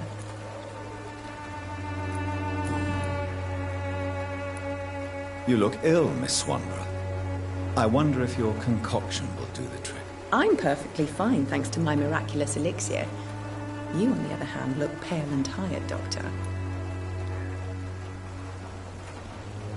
You look ill, Miss Swanborough. I wonder if your concoction will do the trick. I'm perfectly fine, thanks to my miraculous elixir.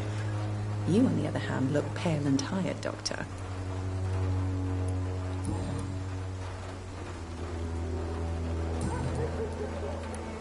I'd like to see what kind of medicine you're selling.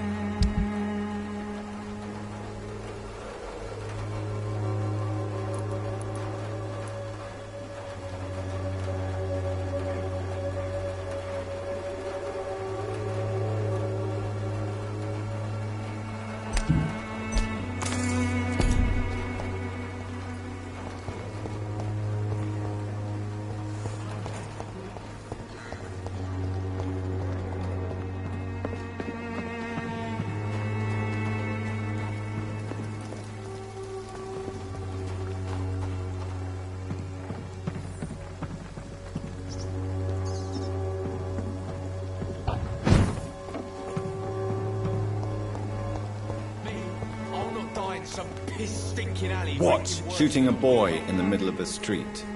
Not the best thing to do, wouldn't you say? What? You saw what happened? Who are you? I'm Dr. Reed, and I'd like to ask you a few questions, if you promise me to set your gun aside. No. Look, I'm not a violent man. I'm Benjamin Palmer, doctor. And no one can help me. Not even you.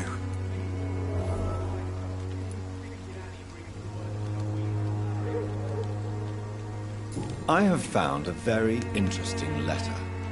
Your son planned to prove his worth to the gang by stealing your medicine. Oh, I see. So the little bugger thought he could use his dad. His recruiter was dead when I found him. Perhaps you should take... You mean you used to have a better life? Yeah, I had a wife, a home, and a job. I even used to have a name. Now I'm just Ben. Ben the Tramp. You don't have anywhere to go? No family that would welcome you? Not since the death of my wife, Albert's mother. She was sick, you see. Long before the flu and all this shit.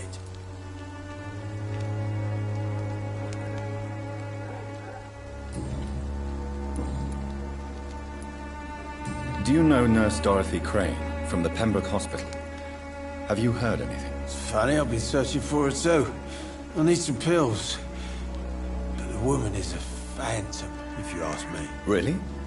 And why is that? Word is she ain't real. She's a cover for some doctor who runs an illegal dispensary for migrants. You don't seem well, Benjamin. Do you need any help? I always feel ill, sir. It's like I'm never right.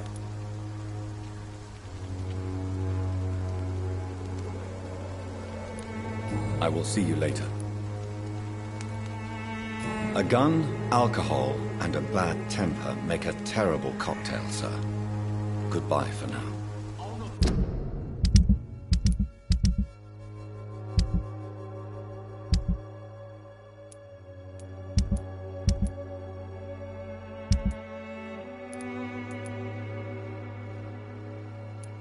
Die in some piss-stinking alley reeking worse than a week-old lappy.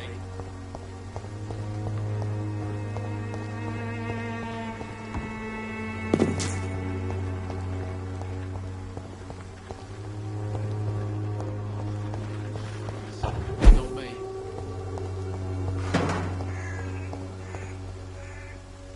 Are you all right? The bastard hit the wall next to me.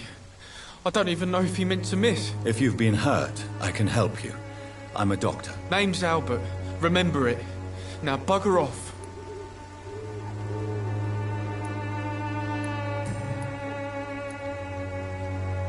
What happened? Did you really steal that man's medication? Hey, I didn't do anything. It ain't me.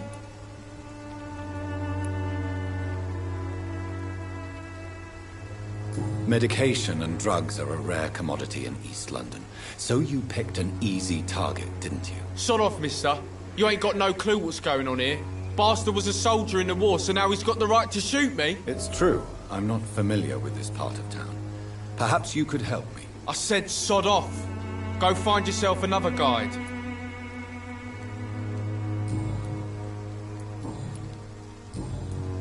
Do you know Nurse Dorothy Crane from the Pembroke Hospital?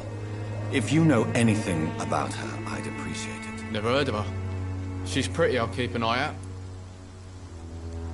Goodbye, young man. I won't end up another drunk arsehole littering the streets. Not me.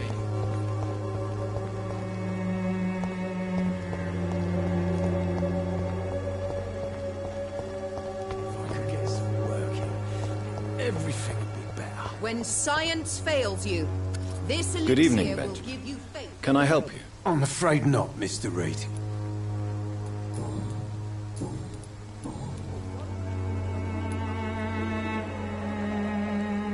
What is it, Benjamin? It was the war, wasn't it? Your nerves are shot, aren't they? I need some answers, Private. From one soldier to another. The doctors called me a liar. A coward. Put me in a straitjacket, locked me up. Finally, they sent me back to the front lines with a handful of tablets.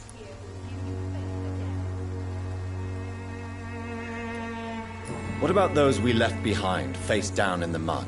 You want to change places with them?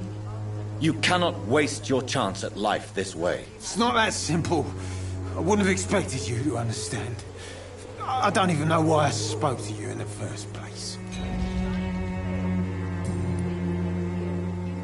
A gun, alcohol, and a bad temper make a terrible cocktail, sir. Goodbye for now. Has been proven by many. Even the flu is no match for the Swanborough cordial.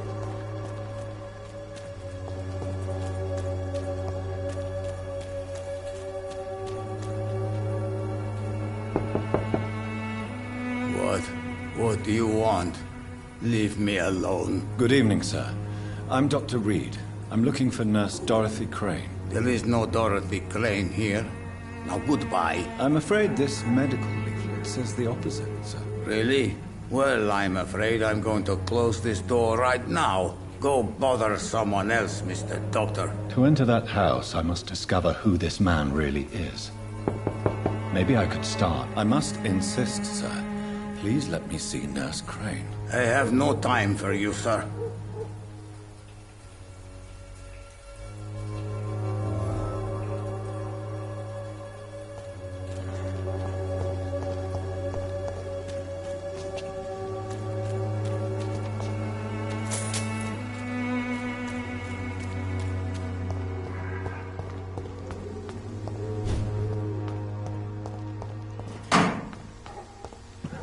Monster!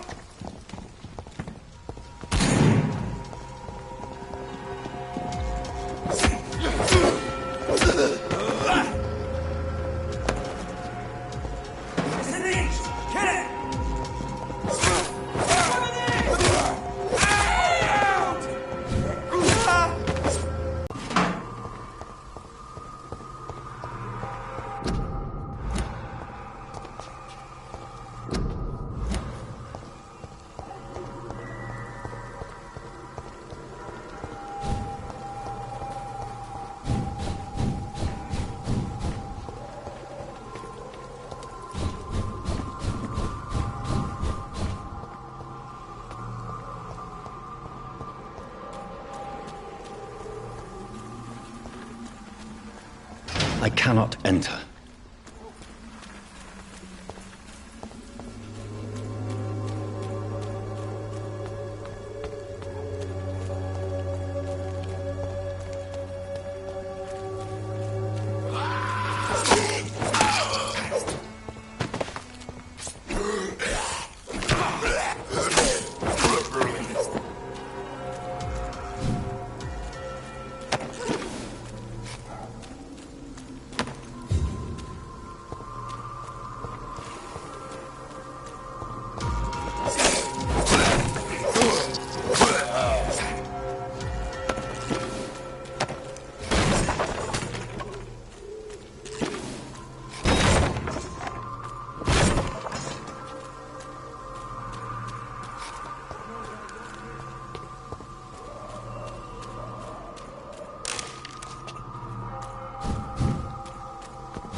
Steady, boys, we've got one! Follow them! There's one of them vermin!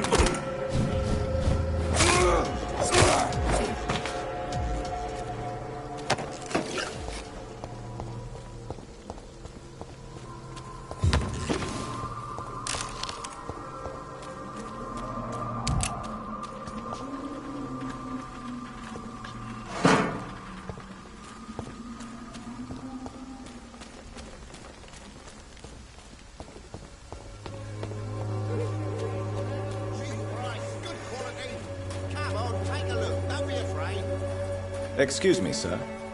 I have a few questions for you. Another journalist? I didn't answer the first one, so piss off! I'm not a journalist, I'm a doctor. A doctor, you say? It's quite a rare breed in this part of town. Really? But still, here I am. Dr. Jonathan Reed, at your service. I'm Joe Peterson to some, but Colossus Joe to most. And I don't remember asking for your service, sir.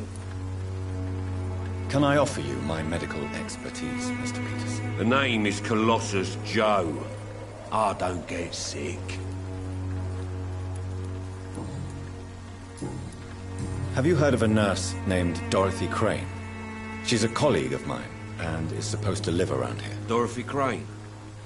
Yeah, I know her. One of the few good souls who dare to help the sick around here. Could you please tell me more about her? She's a nice girl. Tries to help the migrants.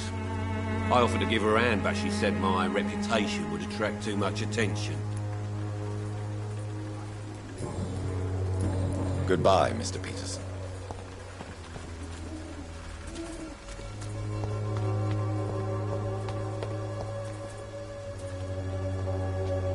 Forgive my interruption. Do not apologize, my son.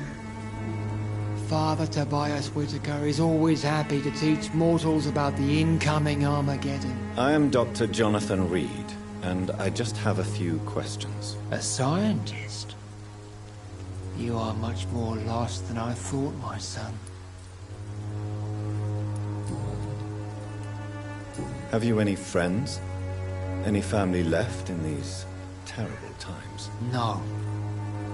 But I have a disciple I see as my son.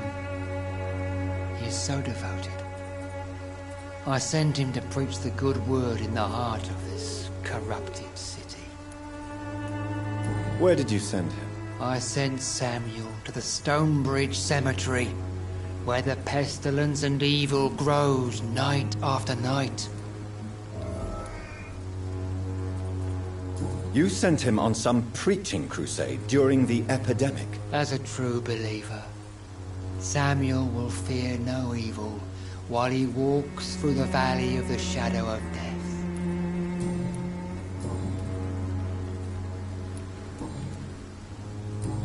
I have heard enough for tonight. Goodbye.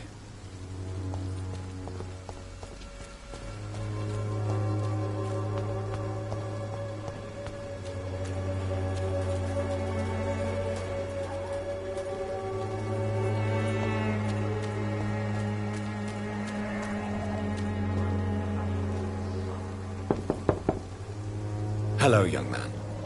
I'm Dr. Reed, and I would like to ask you a few questions. May I enter, please? Sorry, no, sir. My father does not like people entering our house, you see. Your father is worried about you, boy. He asked me to look for you. So my father actually worries about me, then? Okay, then. Come on in. I'm Harry, by the way. Even my dreams are soaked with gloom.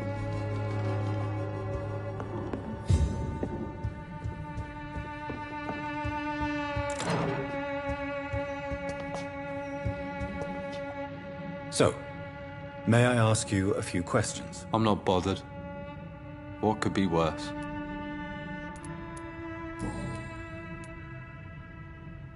How do you feel? I'm fine. I mean, it's not easy every day, but I'm fine. I'm just tired of being sick all the time. If only I could be tough, like... well, you know.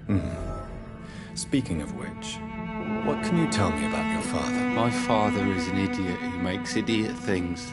That's all I have to say. Forgive my bluntness, young man, but you don't seem happy living in Whitechapel. Why should I? I never wanted to come here in the first place. It was my father's decision. And look around you. Does this look like a nice place to live?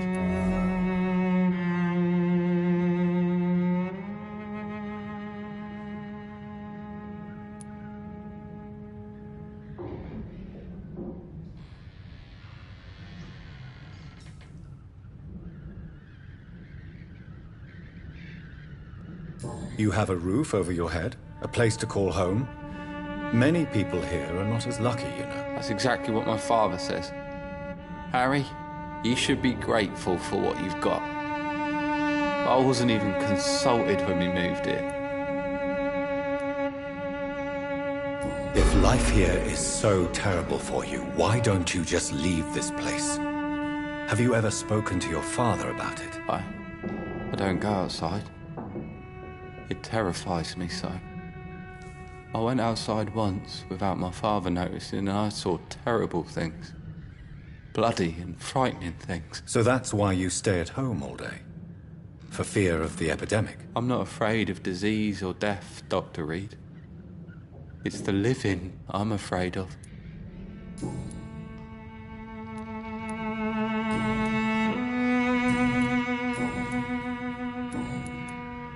Do you know Nurse Dorothy Crane from the Pembroke Hospital? I'd like to know more about her. Yes, I know her. She came here to examine me when I was very sick. She said I should go out more. Goodbye, young man. Take care of yourself. Even my dreams are soaked with gloom.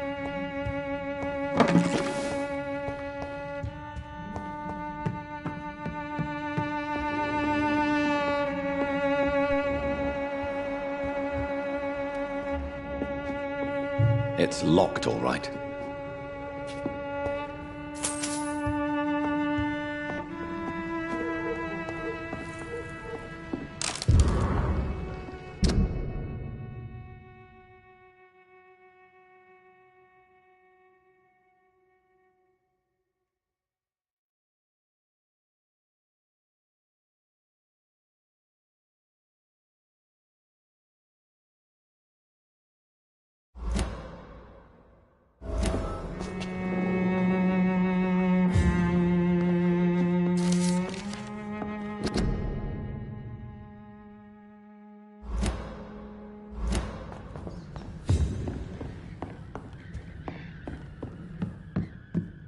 Is there only pain and suffering in this world?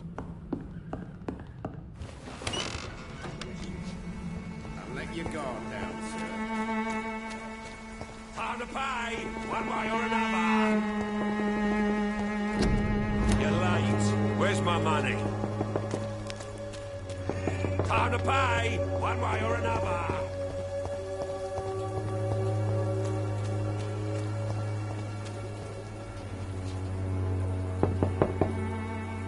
I will return later.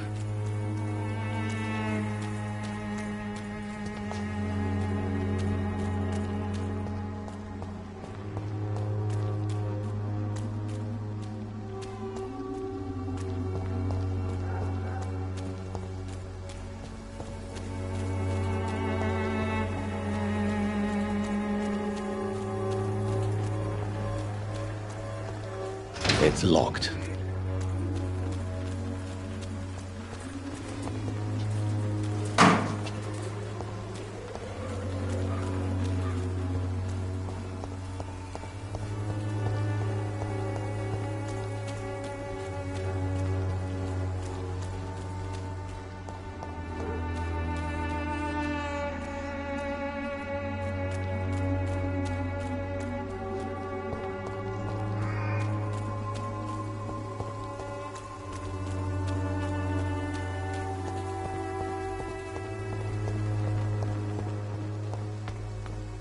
Cheap price, good quality. Come on, take a look. Don't Welcome, be sir. afraid. Please, take a browse of my wares. I am Dr. Reed. I would like to ask you a few questions, if you don't mind. Doctor? Interesting. I'm Barrett Lewis. Usually I don't have time to waste with talk, but at this hour of the night I can hardly refuse.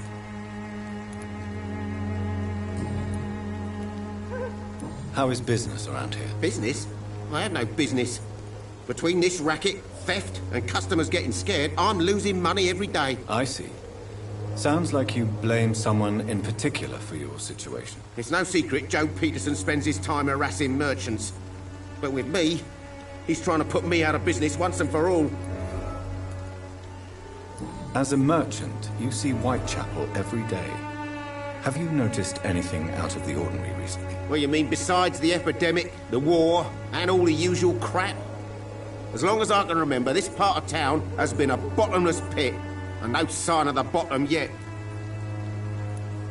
Violence is increasing in the borough. Yeah.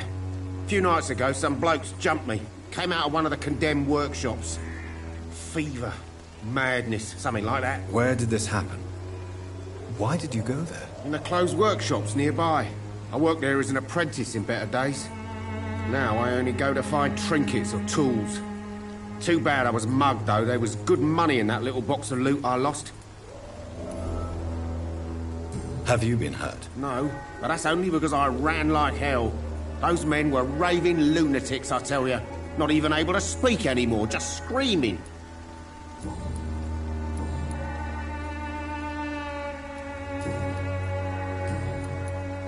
Have you heard of a nurse called Dorothy Crane? Nurse Crane? So the bitch really is a nurse, then? Always thought she was just some crafty foreigner, that one.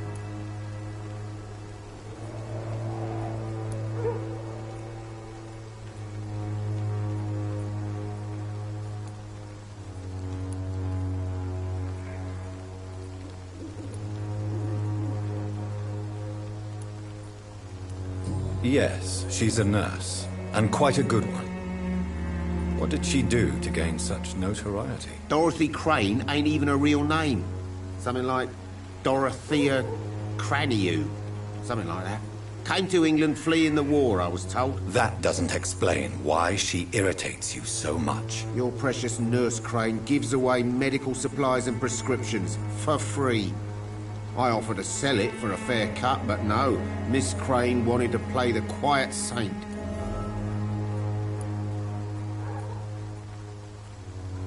Right then. Show me what you have.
Fancy buying something, sir? You never lose your focus, do you? Right then. Show me what you have.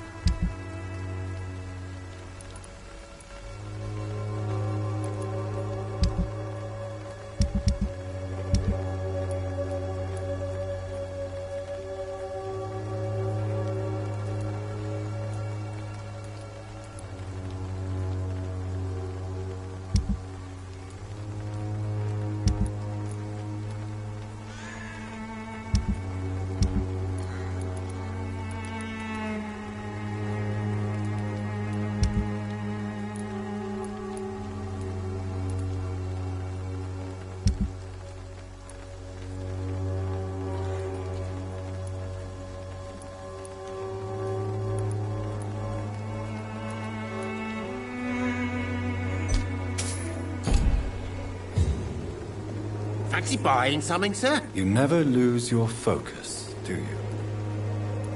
Right then. Show me what you have.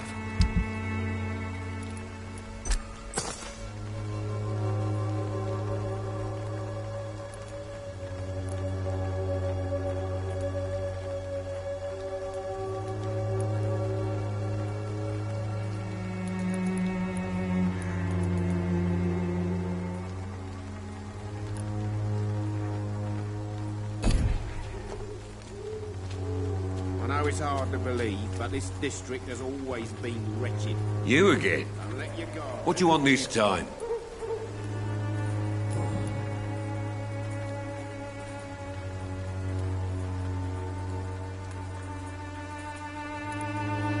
According to you, physicians are scarce in this part of town. Why is that? Not familiar with this neighborhood, are you?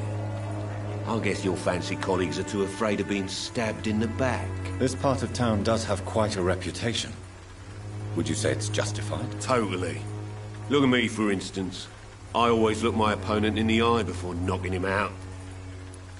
How did you become the local bully everyone is afraid of, Joe? There's no pride in roughing up poor bastards.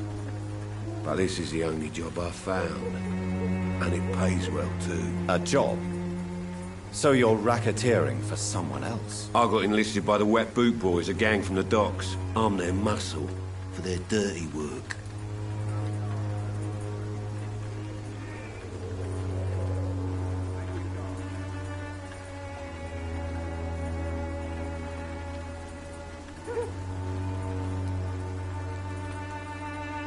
Most people don't become thugs when unemployed.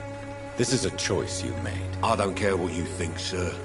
I do what I have to do for my own reasons, and that's that. I'm not sure Mr. Lewis would agree with your by all means necessary philosophy, sir. Oh, do you really think he's the poor victim here? Barrett can be as sneaky as anyone. Long ago, I even called the bastard my best friend.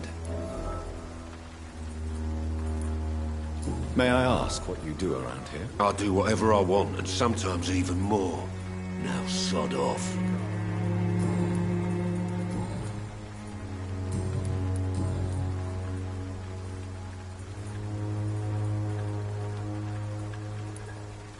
Why do you keep on working for the gang, Joe? You know it doesn't suit you. It's true, I hate this job. And I know I made some bad choices, but I'm a wet boot boy now. And people won't forget it. You could leave tomorrow. Start another life in another town. That's easy for you to say, Doctor. We are poor. My son's weak. And there's no way he'll endure another disappointment. Harry doesn't seem happy living in Whitechapel. Why did you make him come here? I've always put my son's interests above everything else. Whatever he may think. Our house is small but affordable. The walls are thin, but the door is solid. You really love your son, don't you, Mr. Peterson? He's my pride and joy. Even if he hates me for the choices I make and pushes me buttons more than he should.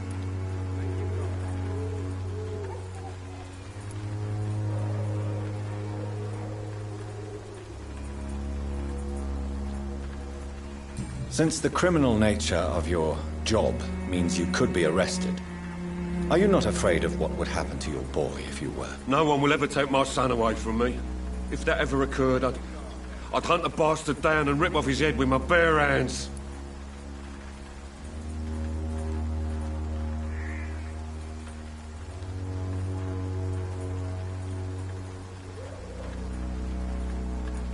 Do you have any regrets? Only one. Not to have my beloved wife by my side. She died when Harry was little. My sweet Jane. She gave the boy confidence.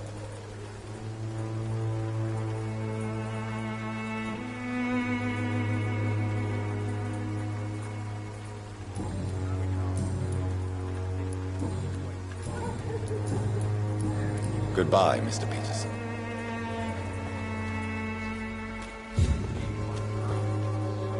Fancy buying something, sir? You never lose your focus, do you?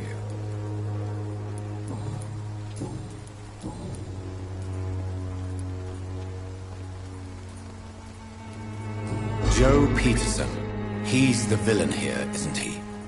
But you seem to know each other. I'd known Joe for years. I saw him box once or twice. He was a friend then. But these days, he's just another thug. What can you tell me about Mr. Peterson? Besides his behavior toward you, obviously. Colossus Joe was a decent boxer, good one even. But after his wife passed away, he found every excuse to stop training. Just wanted to pick fights with everyone.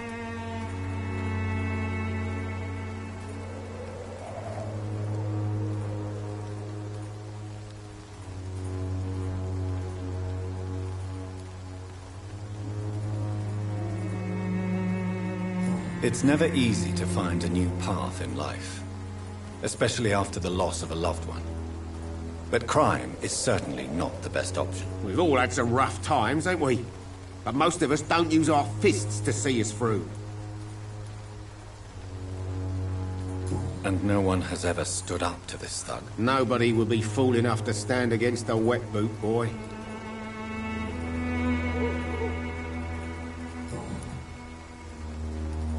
What do you know of Harry Peterson? The boy seems so fragile. Not like his father at all. Harry's a good boy, but he spends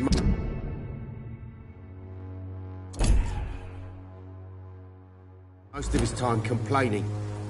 He's had it tough, all right, but he needs to grow a pair. What troubles him exactly? Well, despite being his father's son, almost everything, I think. He never wanted to come to Whitechapel in the first place. Hates this place more than most of us.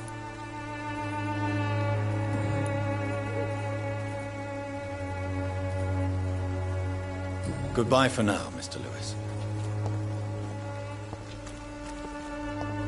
Cheap price, good quality. Come on, take a look.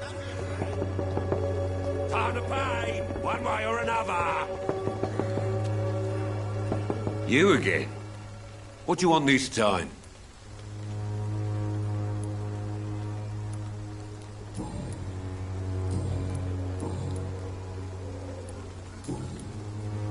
Goodbye, Mr. Peterson.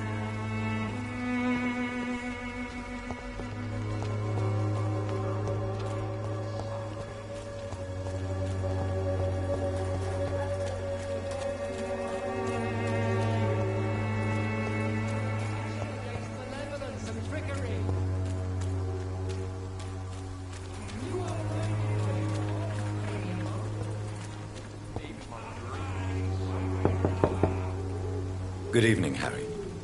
May I come in? Sure. Sure. Even my dreams are soaked with gloom. So, may I ask you a few questions? I'm not bothered. What could be worse?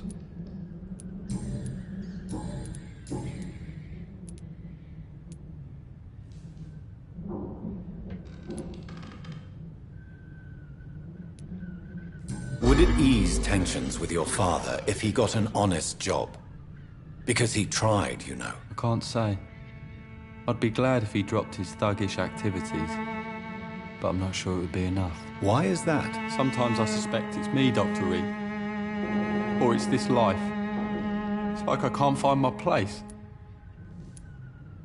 Your father and Mr. Lewis used to be good friends. What happened, Harry? I was young then. I don't remember Mr. Lewis ever coming back again after my mother died. Or was it after my father started bullying him? I don't know.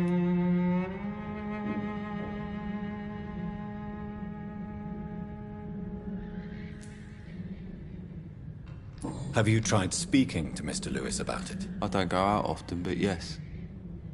And he scolded me and told me to leave him alone. I guess my father frightens him too much. But you are not responsible for your father's actions. Am I not? Dad always says that he joined that gang for my safety.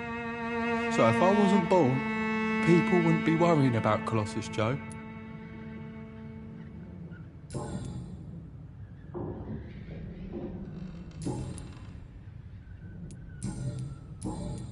Goodbye, young man. Take care of yourself.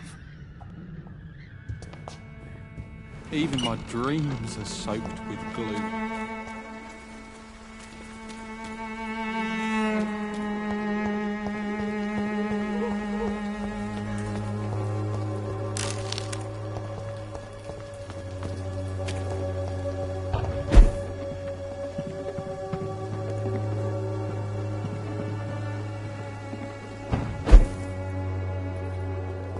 I cannot enter.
It's locked, all right.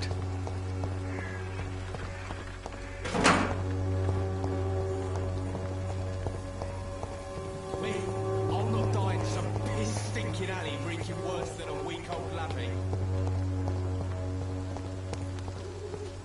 Good evening, Benjamin. Can I help you? I'm afraid not, Mr. Reed.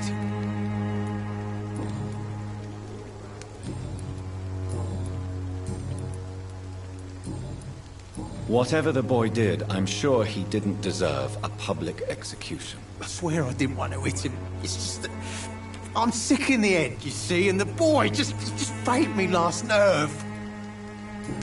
A gun, alcohol, and a bad temper make a terrible cocktail, sir.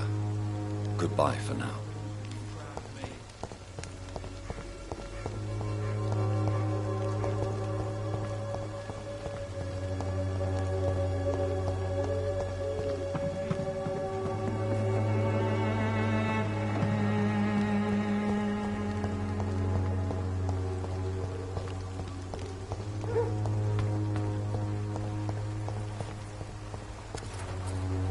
Good evening, my dear colleague.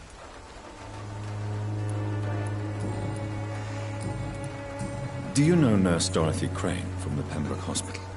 I'd like to know more about her. I don't like to talk about competition. Competition, you say? Never met her, but it seems she provides some sort of medical care to the poor. The whole thing has to be some sort of scam, if you ask me.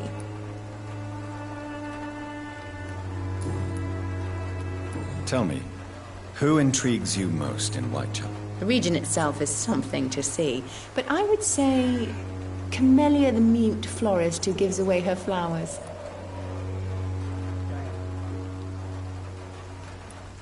What do you think of the locals? Most of them are afraid or desperate.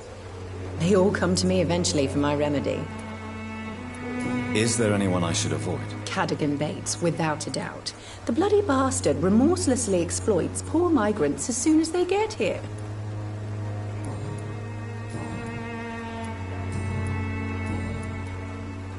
I'd like to see what kind of medicine you're selling.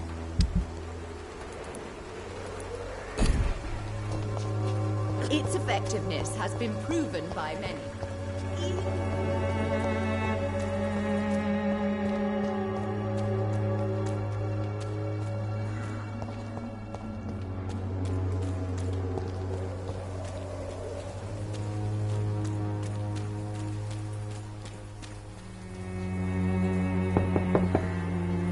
There's no one in.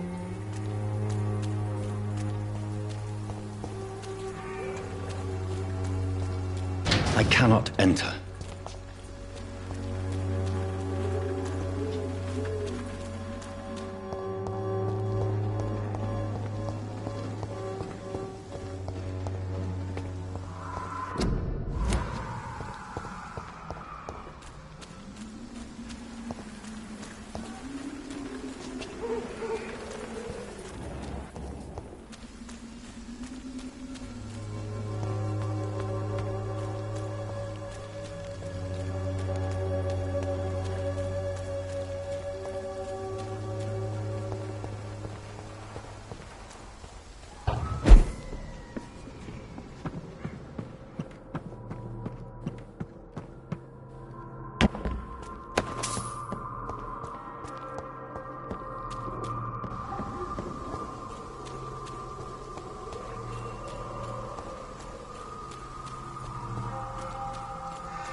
You again? What do you want this time? Goodbye, Mr. Peterson. Fancy buying something, sir? You never lose your focus, do you?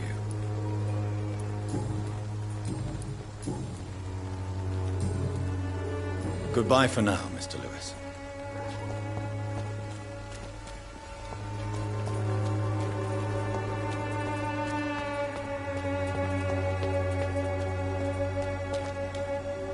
Good evening, Mr. Whitaker. It's Father Whitaker, my son. So, are you still lost in your rational delusions?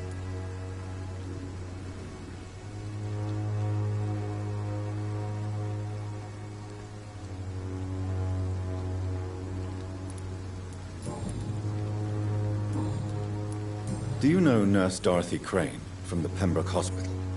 I'd like to know more about her. I don't like the liberal ideas of nurses, but I especially abhor that Nurse Crane you mentioned.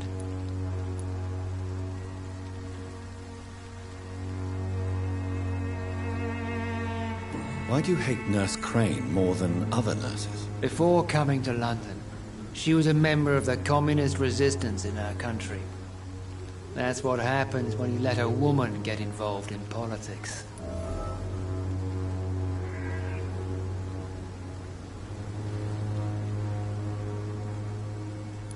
So, you're not exactly a fan of Florence Nightingale's work.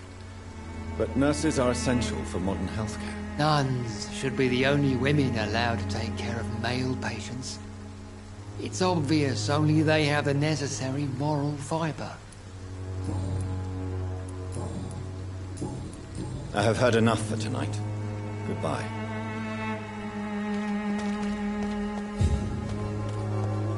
So pale, my lord.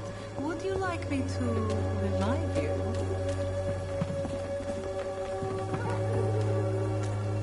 Pay me a glass. Don't be shy, handsome. What can Christina do for you? I'm not looking for what you're selling. But I'd like to ask you a few questions, if I may. I'm a doctor.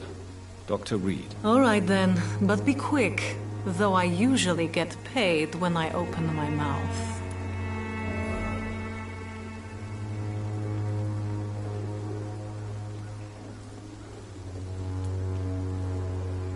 Could this be the scarf you lost, Miss Popper? It is much more than a scarf to me. It is the only thing that connects me to my family and my country. Thank you so much.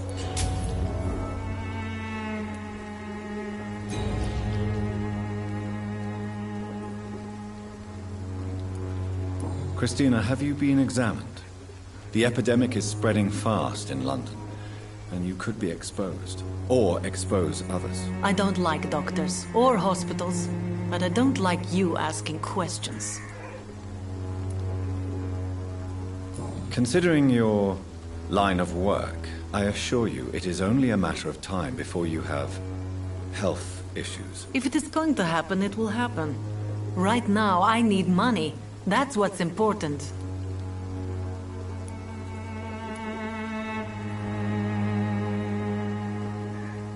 You can put your own life in danger, that's your decision. But what about your clients? If you're contaminated, you will put them in danger too. And you think that would worry me?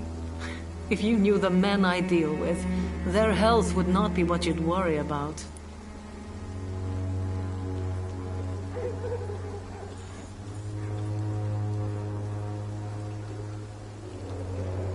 Do you need any assistance, Miss Popper? It depends on the price of your medicine. I am shocked that you would think I am that sort of man. Forgive my suspicion. I'm so used to liars with good manners. Thank you, sir. Tell me about yourself. Are you joking with me? People don't usually come to see me for conversation. I have no interest in your work. I am, however, curious as to what led you into this career. Short story. The war, exile, and England. This country is not especially welcoming.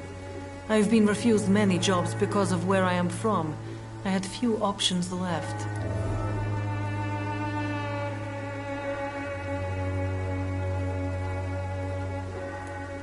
I always thought I was the master of my own fate.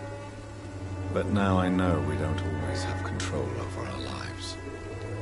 I don't judge you. You know, this money is not only for me. I have good reasons to need this money quickly, but it is not your concern, Doctor.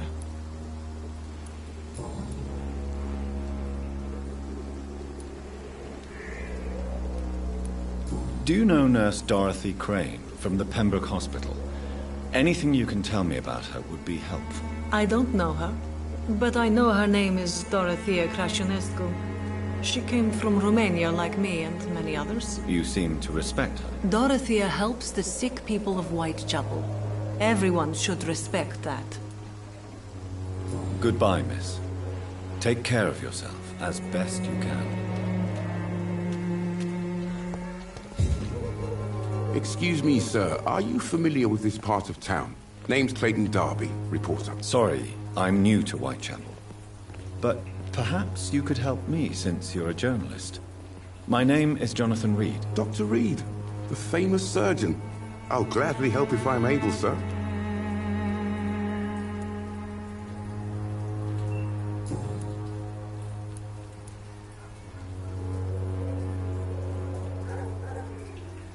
Christina Popper claims she sells her body because she can't find any other work. Do you believe her? Of course I do. Her story is exactly what I want my readers to understand. We live in an intolerant and divided nation. Do you think things will ever change, Mr. Darby? I believe the situation can only improve. And now that women can vote, I'm convinced things will change. Why are the newspapers keeping silent about the Spanish influenza? It's as though none of you care. There's a war going on. People shouldn't be demoralized by news of deadly diseases.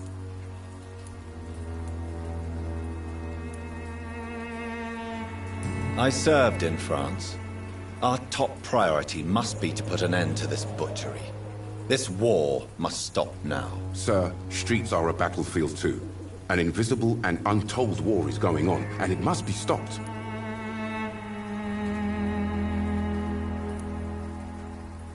Have you any idea of the danger you face in these streets at night? I've had to run and hide more than once from frenzied mobs incensed by the fever. Do you think the flu is really responsible for this, Doctor?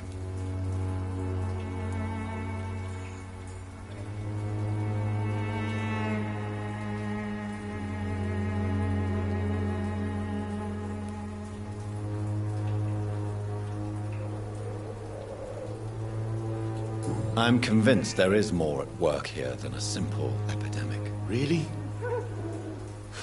To be honest, I could say the same. Some of the sick I saw or heard of. My God, what happened to them?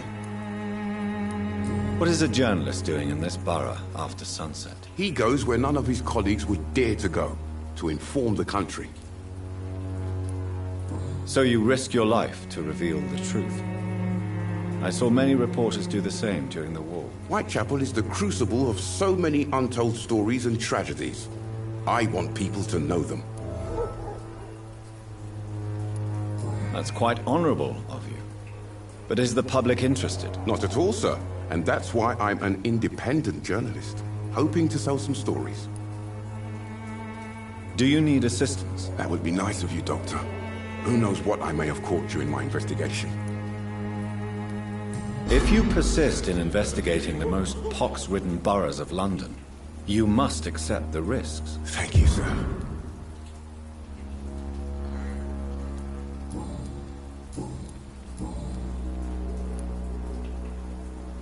What is a journalist doing in this borough after sunset? He goes where none of his colleagues would dare to go, to inform the country. Goodbye, Mr. Darby. Farewell.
This man, stunned with his faith, his crucifix.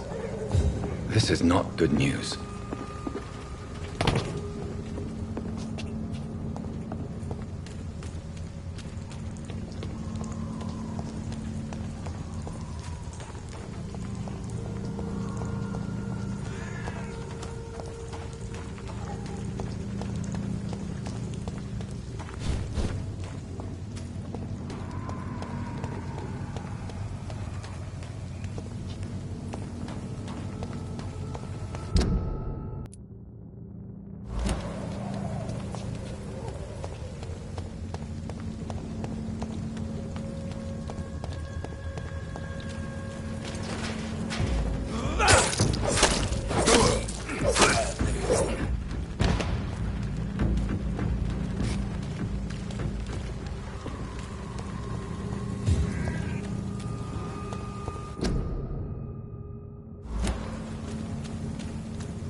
How are you, boy? I'm not your boy, all right? Now piss off.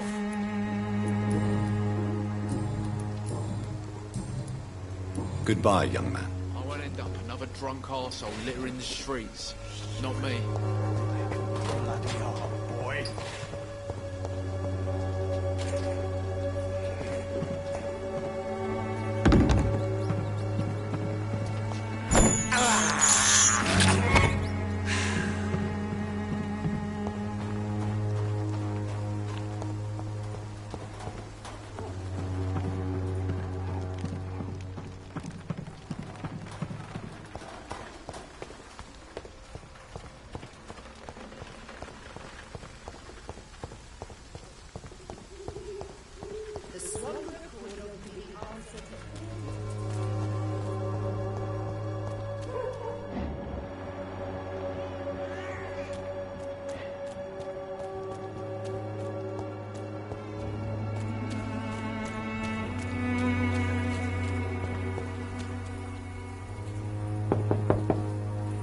There's nobody here.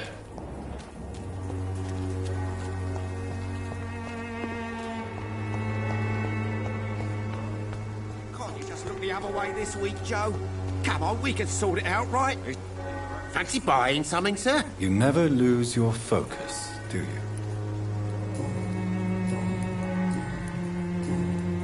Goodbye for now, Mr. Lewis.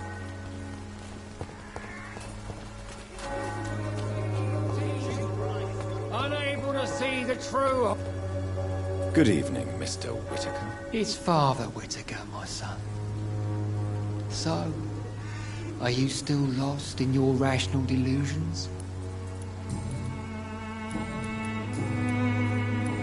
I have had enough for tonight. Goodbye.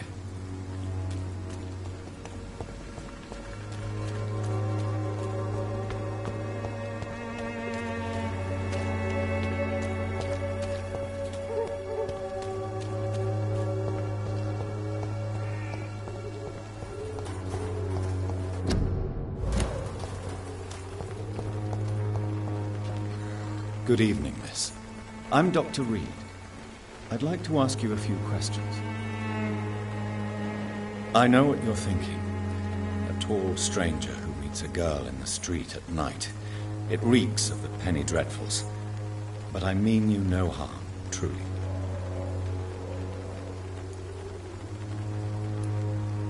I know you understand what I'm saying. Your silence has nothing to do with you being mute, does it? Camellia, I know you work for Dorothy Crane. Please tell me about her secret dispensary. A stubborn and mute comrade. Nurse Crane and Darius Petrescu have been clever.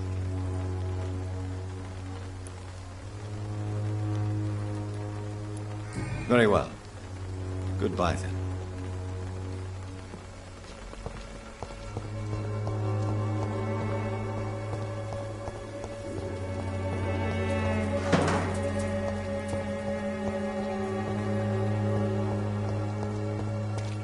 It's locked.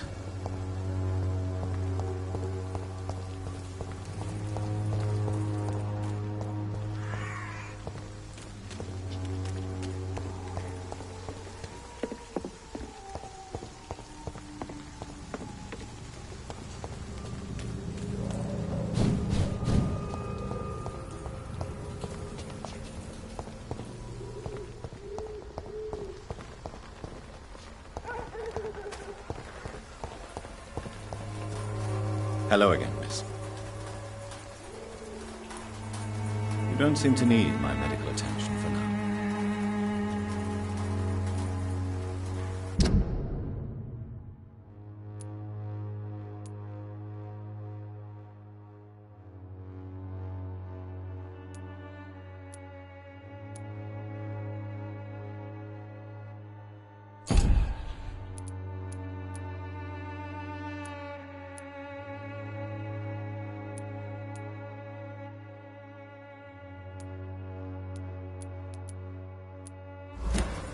Very well. Goodbye then.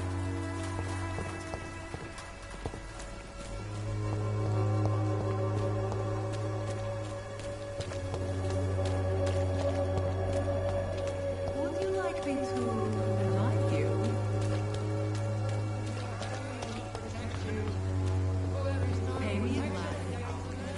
Price, good quality. Come on, take a look. Don't be afraid.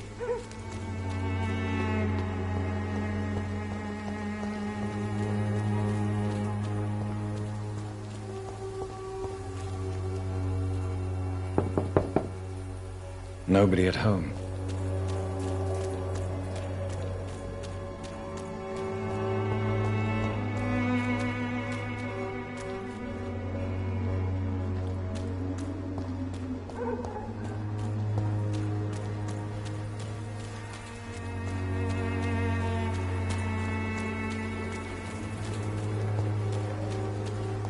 I cannot enter.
It's locked, all right.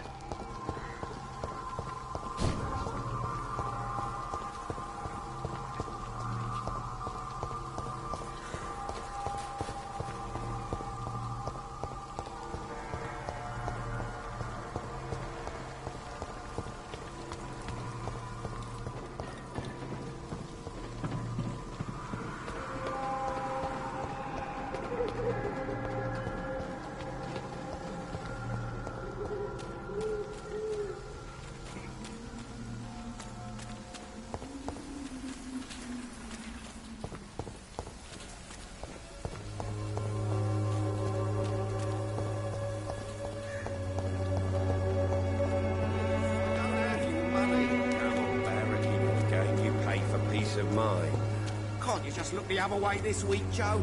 Come on, we can sort it out, right? It's not my call, Barry.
No one's there.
not blinded by your false faith.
Some of us come to this world already touched by grace. Good evening, sir. I'm Dr. Reed. I would like to ask you a few questions. Please be my guest. Although I may not be the best informant regarding this part of town, my words speak about that which the eyes cannot see. Really? Are you an artist of some kind? I'm a poet, sir. Richard Nethercott, at your service.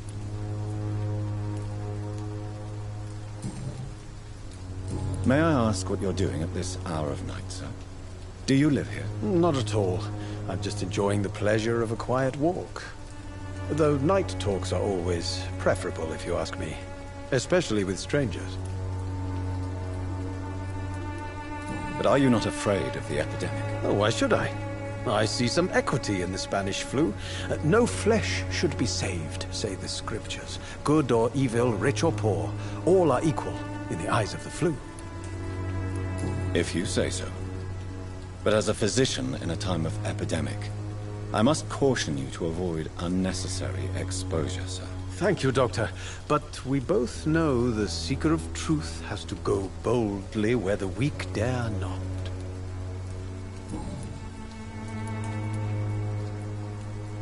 Are you aware that your life could be in danger in this part of town? But this is where I must be to feel the real beat of the city. I had to come, see it for myself, alone.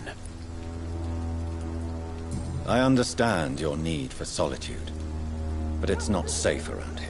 I don't care. I don't have many friends, Doctor, and my family despises me.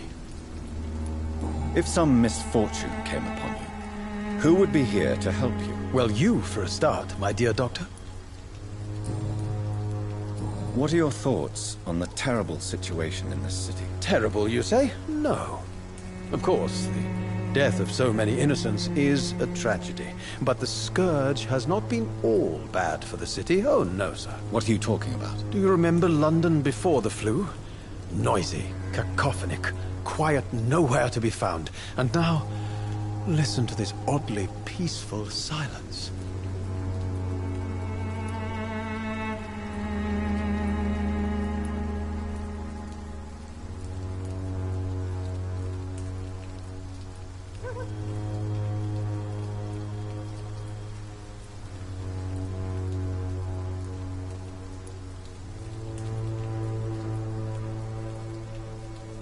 Yes.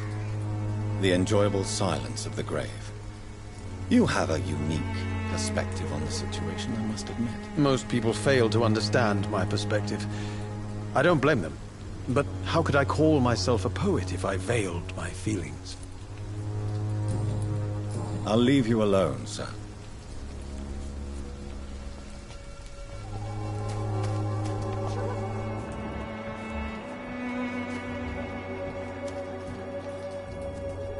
Good evening, Mr. Nethercott. And good evening to you too, my good sir. Can I be of any help? Do you need medical attention, sir? It may be wise to let you prescribe me something. I don't feel like I should. I understand your appetite for words and macabre. And sweetness.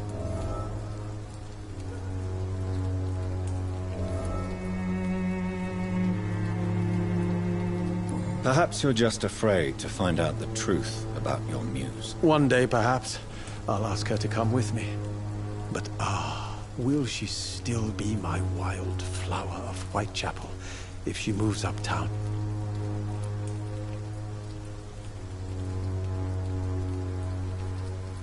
And have you ever tried to learn more about her? Where she lives? How she survives? Whom she may know? Maybe I prefer she remains an enigma. Reality can be so dull, don't you think?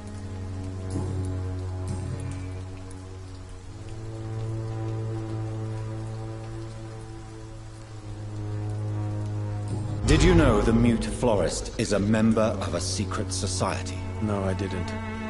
But I thank you for this information, sir. For it only enriches the mystery surrounding the precious camellia.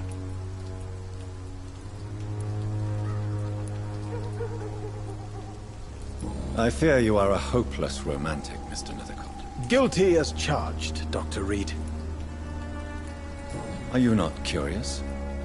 Is there not more you wish to know? That girl has not an ounce of malice in her. Whatever she may be hiding, it's certain to be for the benefit of most, if not all. I'll leave you alone, sir.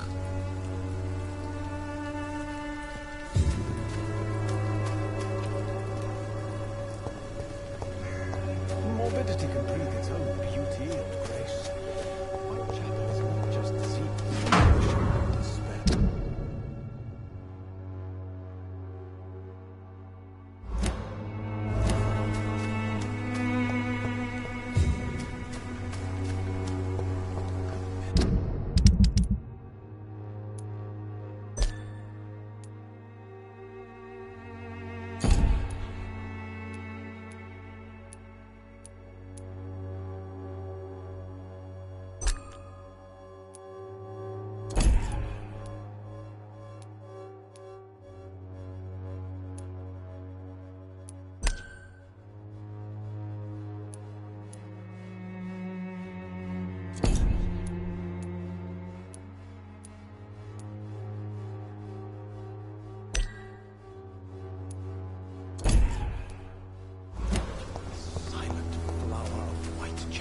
An angel made flesh, I tell you. Good evening, Mr. Nethercott. And good evening to you too, my good sir. Can I be of any help?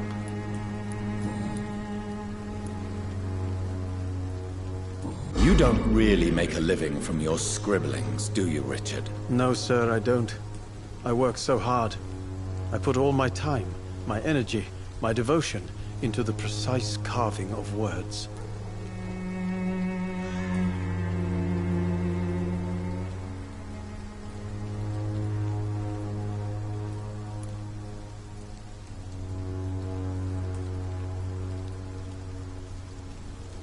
When she was younger, my mother was a painter and a poet. She told me many times how poor her artist friends were and how she helped them. My parents pay for my rent, my food, and my clothes. All I have to give them in return is lies they do not believe. You seem embarrassed. Someday I hope to proudly offer my first publication to my parents. Until that day, I'll remain the failure of a son they have to support.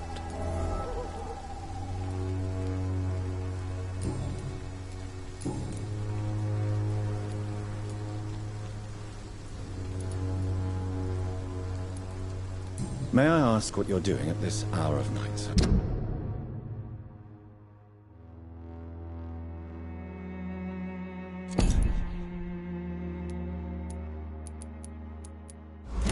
Do you live here? Not at all. I'm just enjoying the pleasure of a quiet walk. Though night talks are always preferable, if you ask me. Especially with strangers. I'll leave you alone, sir.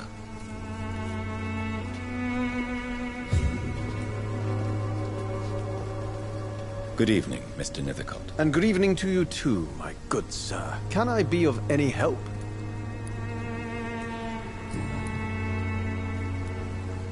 Tell me, Mr. Nethercott, why seek inspiration in Whitechapel? The place is not beautiful per se, but How to explain it? Stirring and challenging. I'll leave you alone, sir.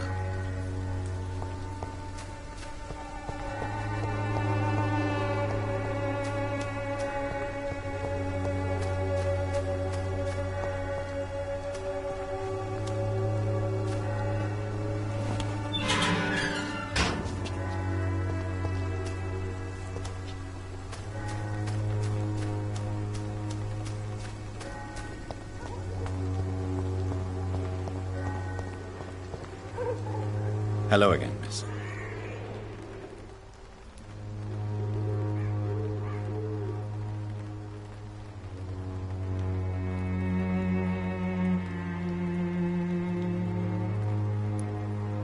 Tell me about Richard Nethercott. I understand he is quite fond of you, Camellia.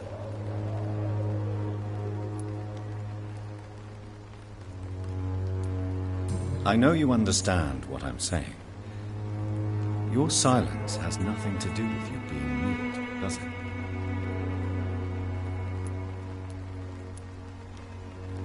I know you understand what I'm saying. Your silence has nothing to do with you being mute, does it? Very well. Goodbye then.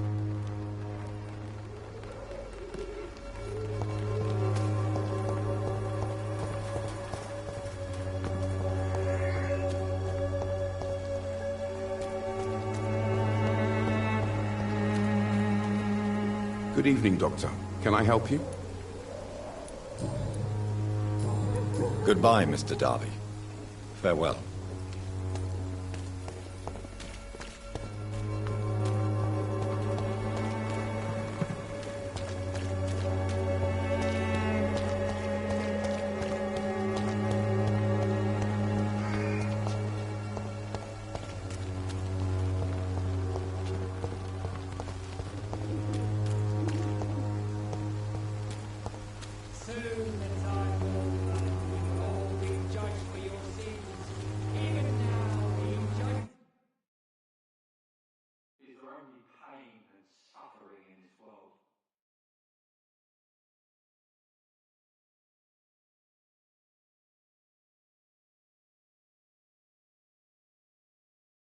Good evening, Christina. Change your mind, Mr. Reed?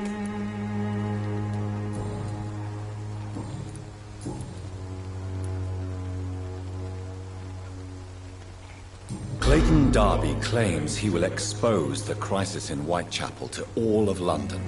Do you believe him? I believe Clayton's courage will erode with time, until he finally leaves Whitechapel to start another fight somewhere else. Are you talking from experience? I've seen your type come here to get a good fuck in a cheap room or a dark alley before going back to their fancy houses in the West End. Why this skepticism? How can you speak about starvation if you've never been hungry? Or about poverty? Or anything else you have never suffered from? Christina, have you been examined? The epidemic is spreading fast in London, and you could be exposed. Or expose others. I don't like doctors or hospitals, but I don't like you asking questions. Goodbye, miss. Take care of yourself as best you can.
There's nobody here.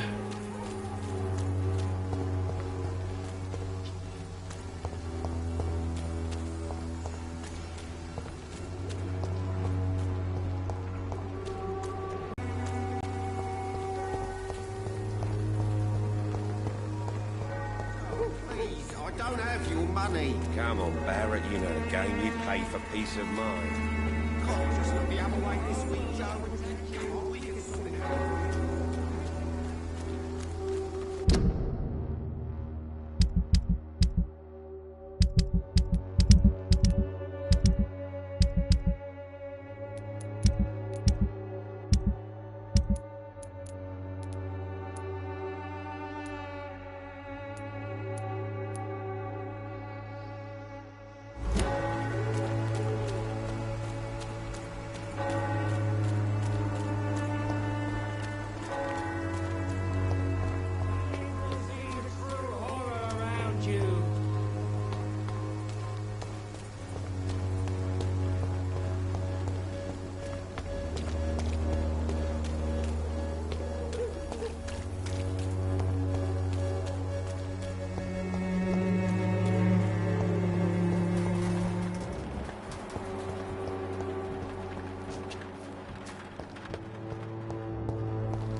Easy does it, boy.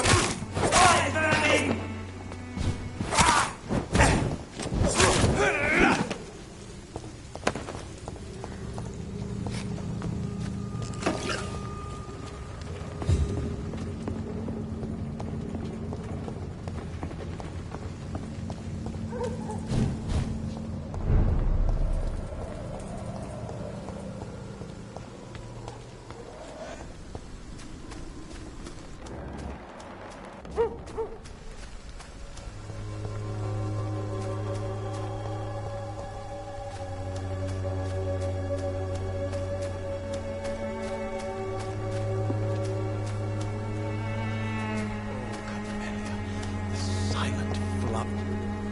Good evening, Mr. Nethercott. And good evening to you too, my good sir. Can I be of any help?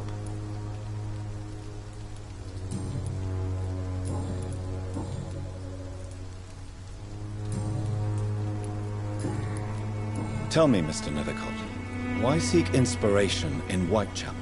The place is not beautiful per se, but how to explain it? Stirring and challenging.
I'll leave you alone, sir.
Protect you, for there is no protection against malevolence and trickery. You are blinded.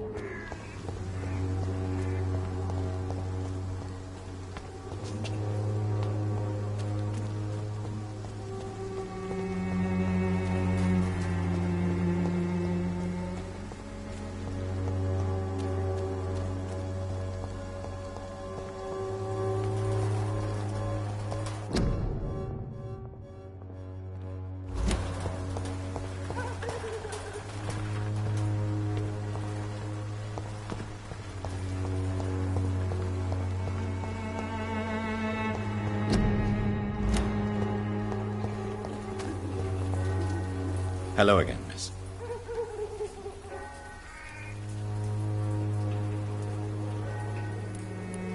I know you understand what I'm saying. Your silence has nothing to do with you being mute, does it?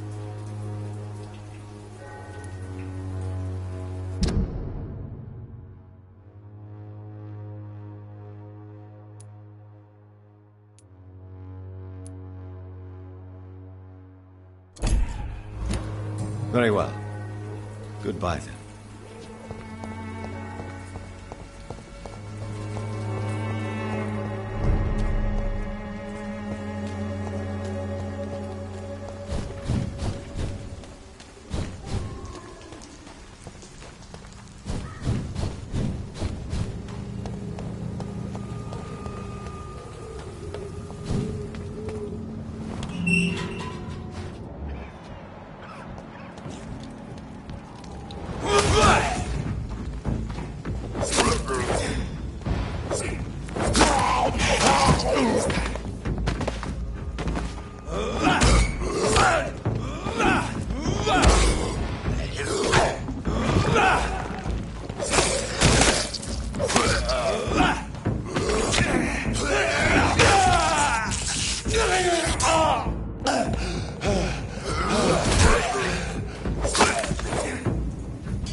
Hello, sir.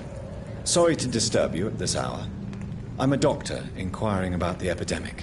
May I come in? A doctor, you say? No, thank you. All right. I shan't insist. Goodbye for now, sir.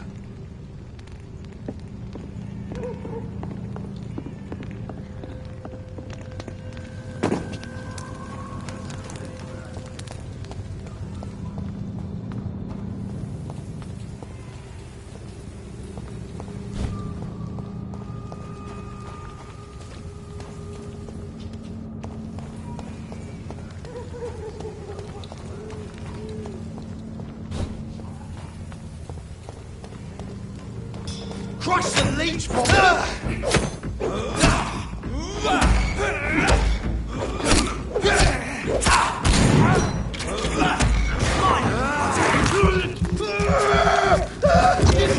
It's too fucking far!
This is despicable.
Somebody help!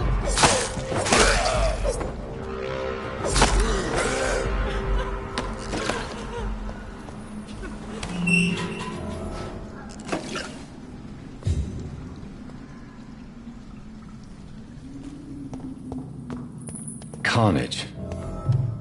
Is Father Whitaker's disciple among the bodies, I wonder? This man's far too old to be Samuel. Are you all right, miss? I don't know. Who were those people?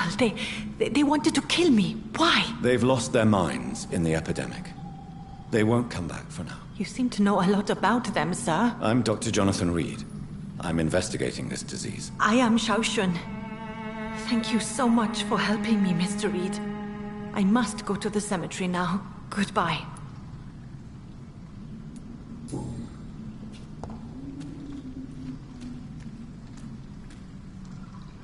Shouldn't you go back home, where you'll be safe? Maybe later. But for now, I need to talk to my husband at the cemetery, Mr. Reed.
I can't believe I'm doing this.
You are blinded by your false faith, imprisoned by your daily routine, unable to see the true horror around you.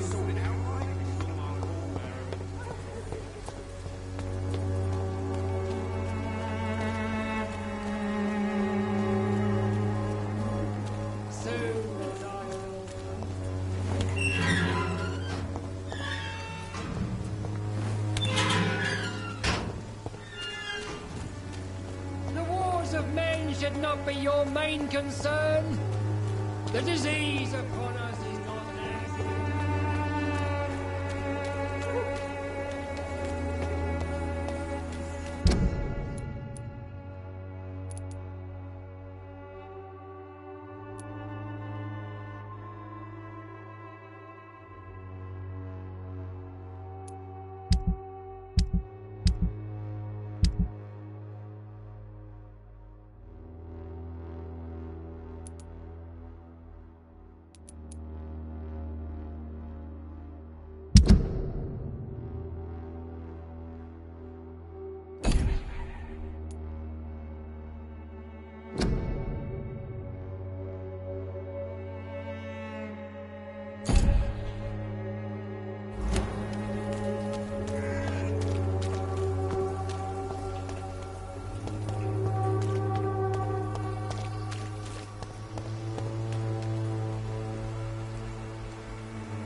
no protection. Good evening, Mr. Whitaker. It's Father Whitaker, my son. So, are you still lost in your rational delusions?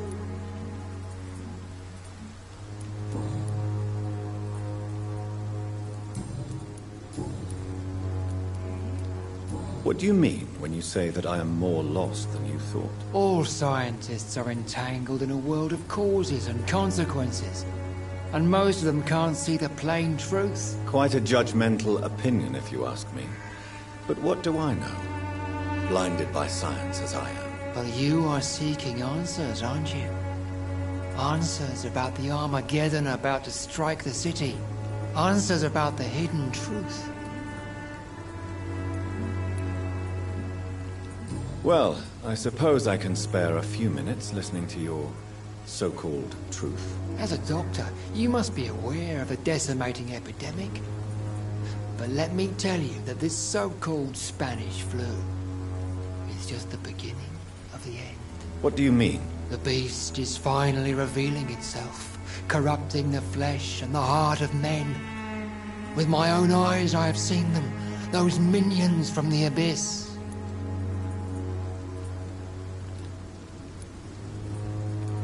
Really? And what would be your answer to this biblical threat? We must fight the disease before this legion outnumbers us. But not with scalpels and microscopes. No. What is left then? Cleansing fire.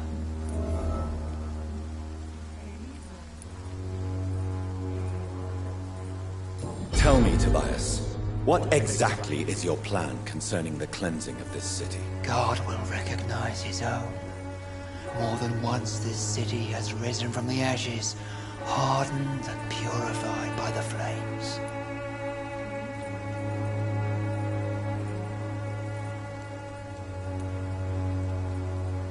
Science and progress are our only hope against the monstrosity hidden behind this epidemic. See, Doctor? Now you acknowledge the presence of evil within the city's walls. Now you start to admit the truth.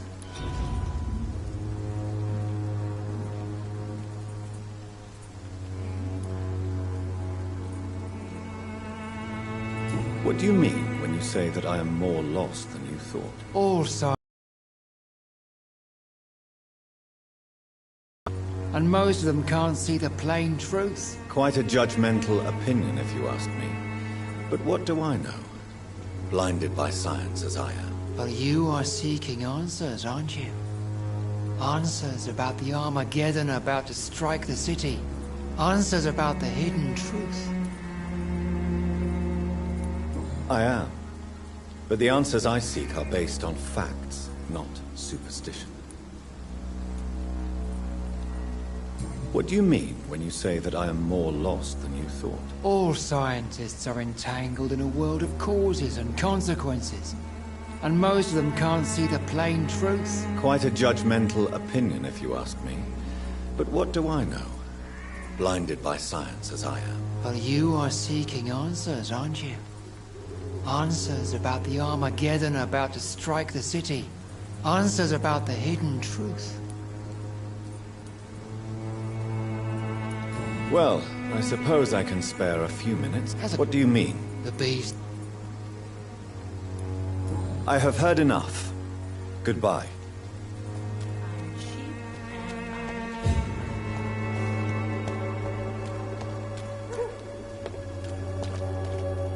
Good evening, Doctor.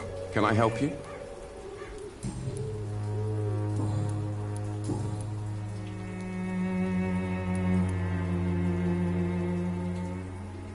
Have you any idea of the danger you face in these streets at night? I've had to run and hide more than once from frenzied mobs incensed by the fever. Do you think the flu is really responsible for this, Doctor? I'm convinced there is more at work here than a simple epidemic. Really? To be honest, I could say the same. Some of the sick I saw or heard of. My God, what happened to them?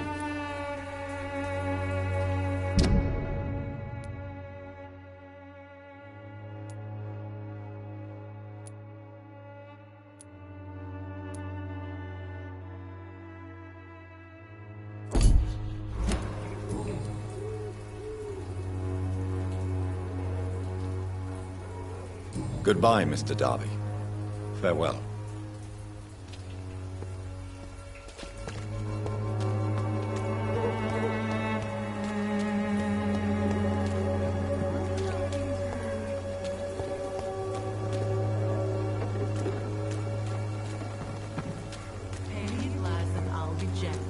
Pay me a bottle and... Good evening, Christina. Change your mind, Mr. Reed?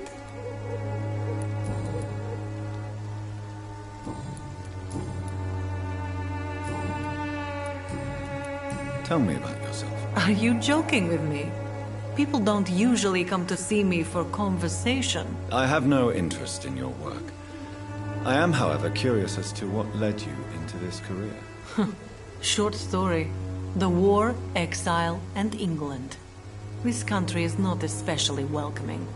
I've been refused many jobs because of where I am from. I had few options left. I always thought I was the master of my own fate. But now I know we don't always have control over our lives.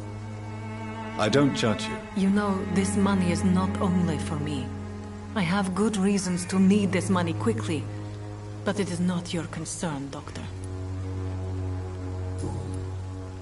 Goodbye, miss. Take care of yourself as best you can.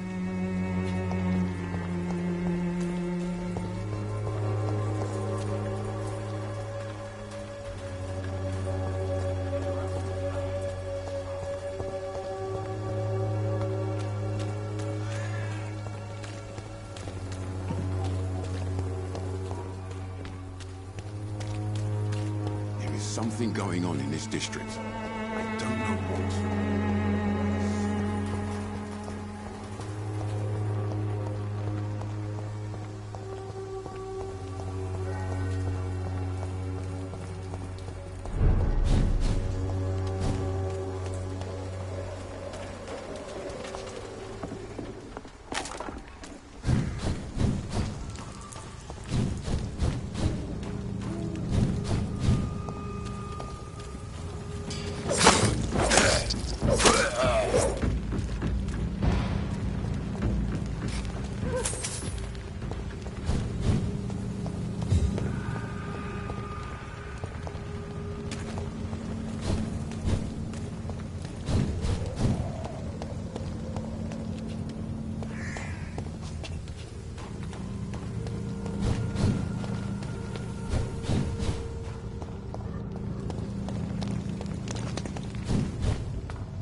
I have this thirst for blood.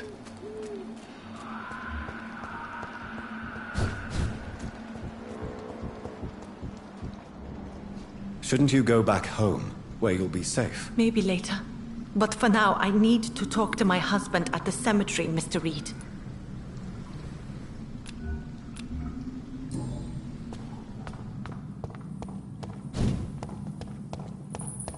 No.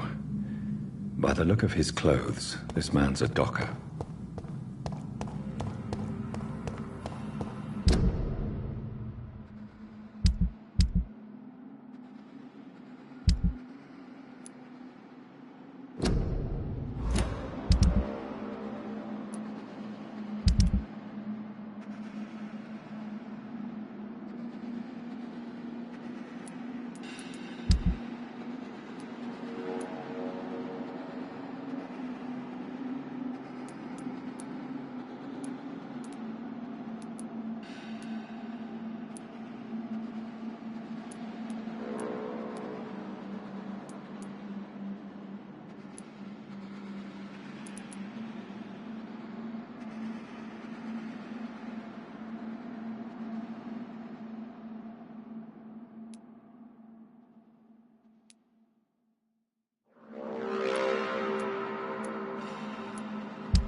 can't believe I'm doing this.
Hello again, miss.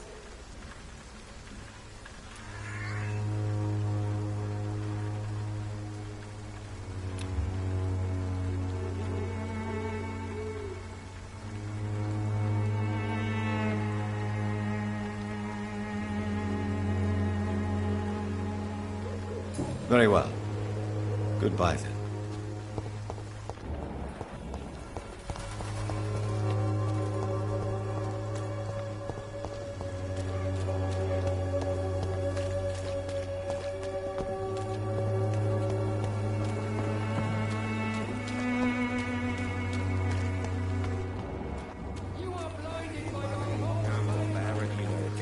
Pay for peace of mind. Can't you just look the other way this week, Joe? Come on, we can sort it out.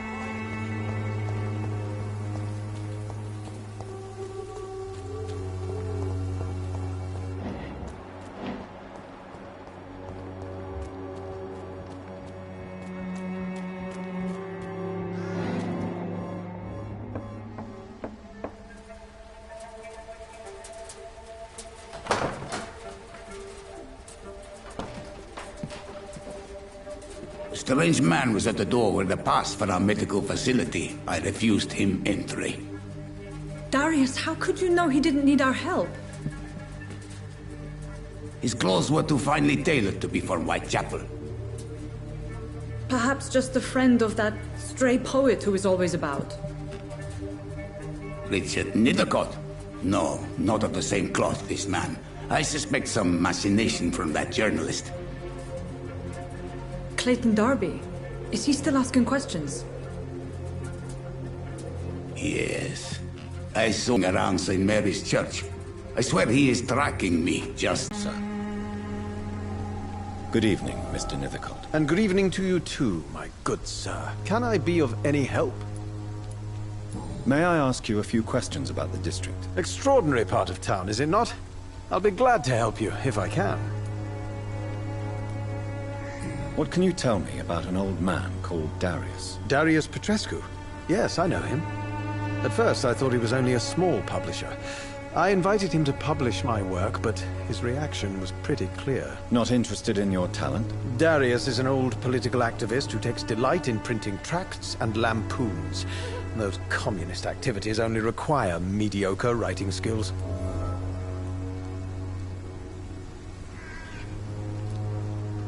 I'm looking for Dorothy Crane. A nurse who lives in this vicinity. Dorothy Crane. Oh, I love the name. The Crane of Whitechapel. Sounds very mysterious. But, sorry, no, never heard of her. I'll leave you alone, sir.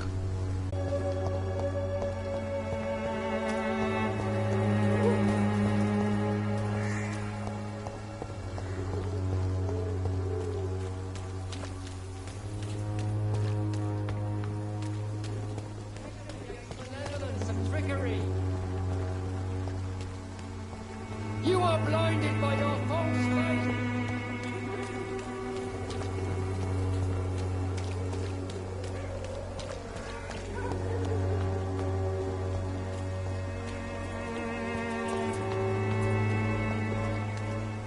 Good evening, Mr. Whitaker. It's Father Whitaker, my son.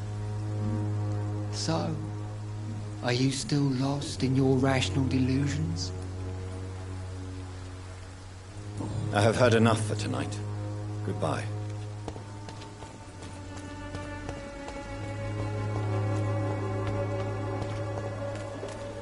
I'm cheap and I'm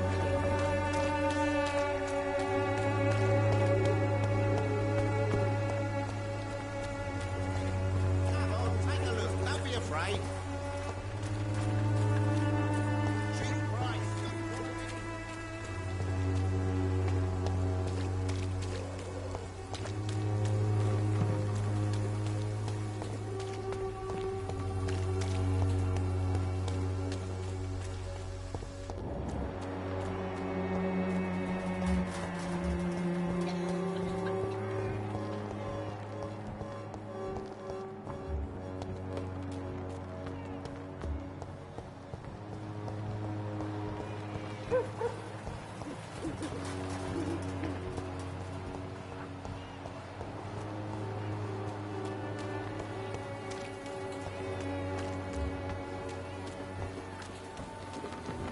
You look so pale, my lord. Would you like me to... You are blinded by your false faith, imprisoned by your daily routine, unable to see the Good evening, Doctor. Can I help you? I heard you're investigating an underground medical dispensary in Whitechapel. What do you know about it? Not much, I'm afraid. They are wary of strangers, and I'm not really an acquaintance of theirs. Why do you care?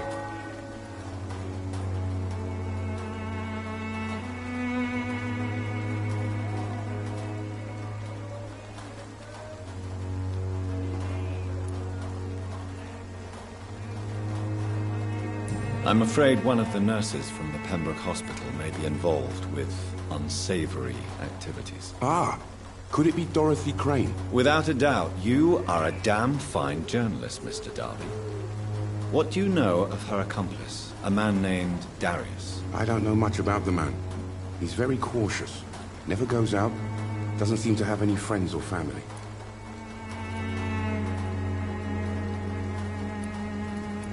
He has no relatives at all? No. Except for that strange man, a poet named Richard Nethercott, who sometimes comes by. Darius would never let him in. Where can I find this Mr. Nethercott? He spends most of his time lurking around Whitechapel, talking to himself or declaring verses.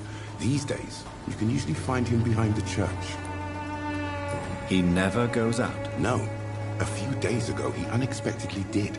I followed him, but it was just a ruse to keep me away from his house. Really? How do you know? He went to the nearest mailbox, but just before posting his letter, he ripped it up and threw it away. Goodbye, Mr. Darby. Farewell.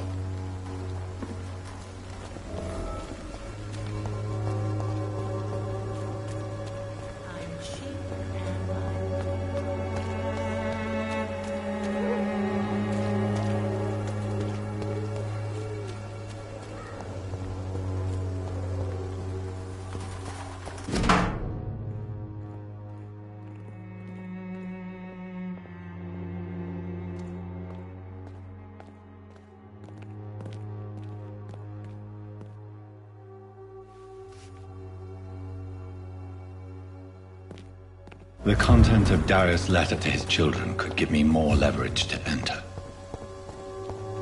Darius is a bit less of a mystery now. It should not be that difficult to incite him to let me in.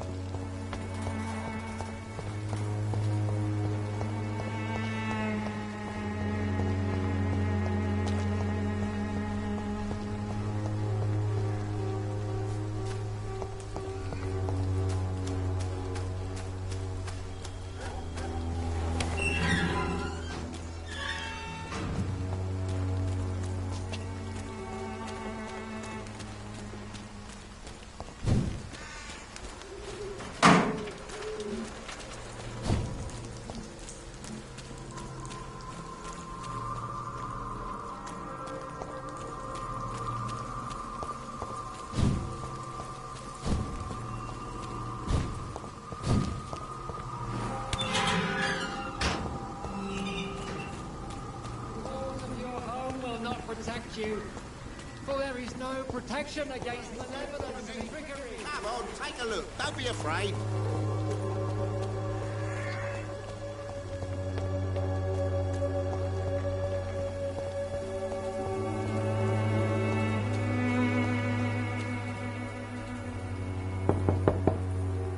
Mr. Petrescu, just 1 minute, please. You again. Go away. Sir, wait. Stop this nonsense. I know Nurse Crane is here. Shall we speak man to man, you and I? All right. Speak up. Don't you see we're on the same side? We fight to help the poor, sick, and abandoned. I'm nothing like you, Mr. Doctor. Yes, you are. You too believe in providing medical care without charge. You know what we have to sacrifice to make the world a better place. I have to admit your words have conviction. All right, I'll let you see Dorothea. Don't make me regret this, though.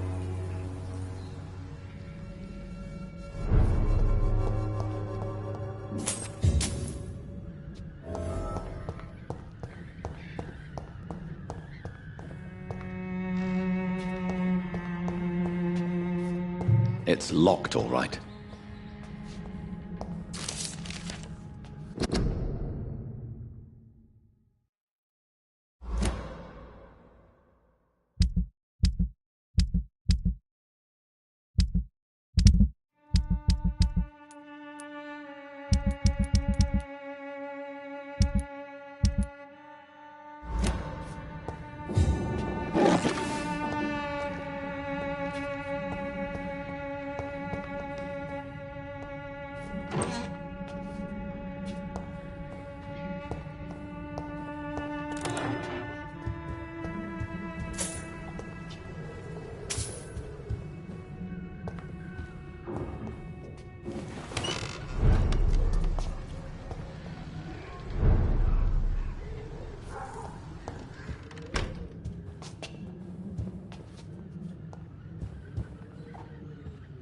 If you want to talk to Dorothea, you must go across the courtyard and take the stairs. We've not been formally introduced. May I ask your name and occupation, sir? I am Darius Petrescu. I'm here to keep snitches and spies away from Dorothea. And I also run this little print shop.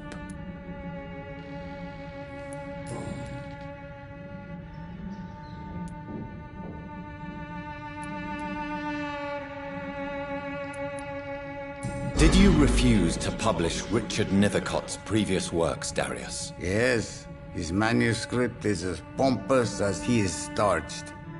Now there's a man who loves the sound of his own voice. You could have told him so. As a great writer recently said, politeness is the most acceptable hypocrisy.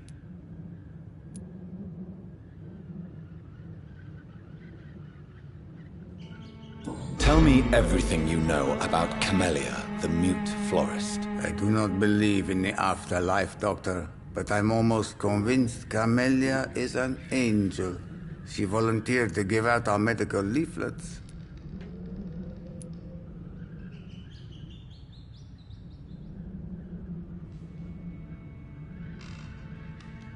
Are you not worried for her safety?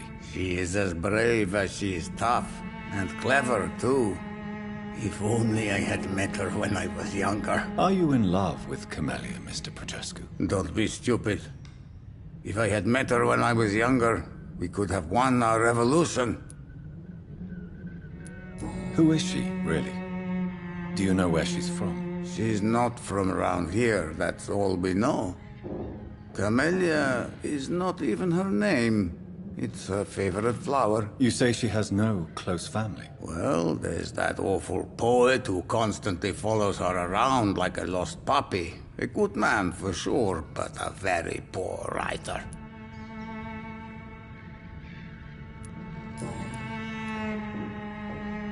Tell me everything you know about Camellia, the mute florist. I do not believe in the afterlife, Doctor, but I'm almost convinced Camellia is an angel. She volunteered to give out our medical leaflets. So Dorothy's real name is not Crane? Like myself and many people in this area. Dorothea is from occupied Romania. That's all you need to know. She seems important to the community. More than you can imagine. The West End does not want to hear of Whitechapel's misery. Dorothea is one of the few doing something about it.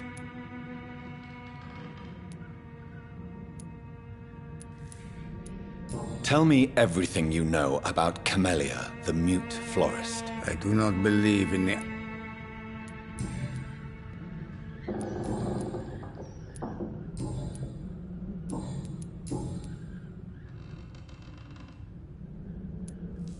Do you have any family left, Mr. Petrescu?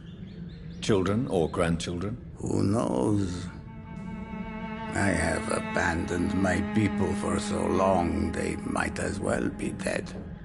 As dead as I am for them, I suppose.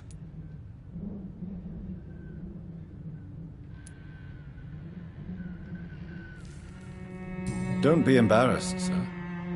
If you must know, my own father disappeared many years ago, and I forgave him. It's quite awkward to talk about our families like this, but... Thank you, Dr. Reed. I appreciate your trust. This war won't last forever. Did you ever think of returning to your country now it's free? No. I have taught strength and determination to my sons and daughters. I'm an old, dying man who only has memories of better times to cherish.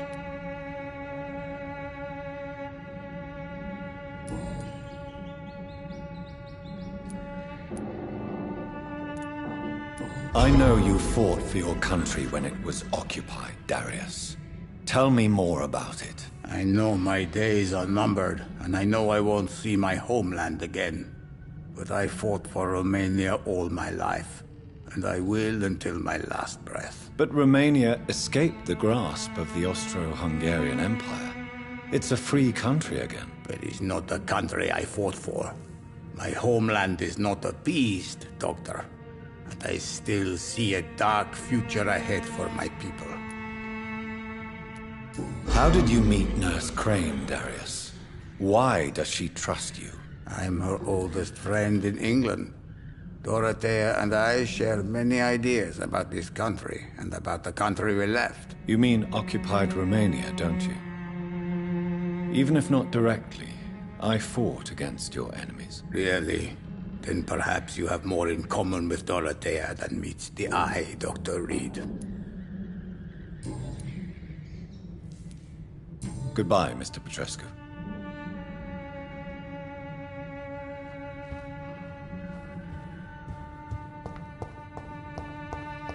It's locked.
What do we have here, nurse? Patient Raz Van Vasily. High fever running on 3 days. Complaints of dizziness, muscle aches, and head pain. Diagnosed with influenza. Treatment? Aspirin and salicin for the fever and discomfort. Liquids for dehydration, but he's having trouble keeping even water down.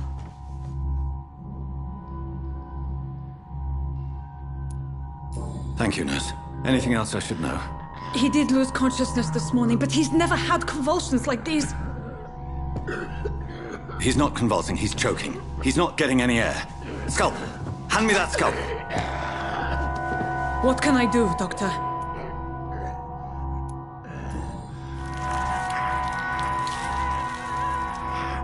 I need to perform a tracheostomy.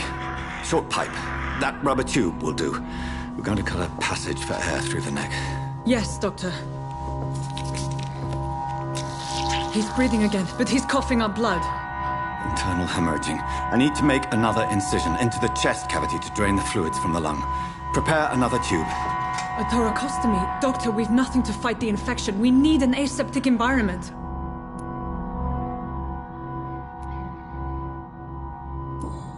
Don't question me, nurse. I need a drain. Now. Yes, Doctor.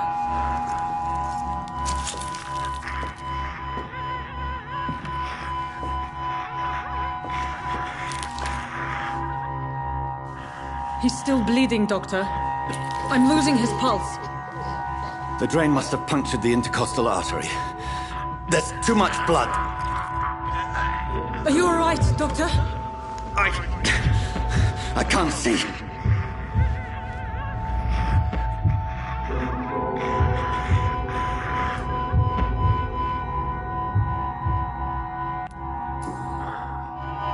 I must first suture the artery. Find the wound. The source of the blood. Needle and thread, Doctor. Good. The stitches are holding. How's he doing? We're losing him. We've lost his pulse. He's dying, Doctor!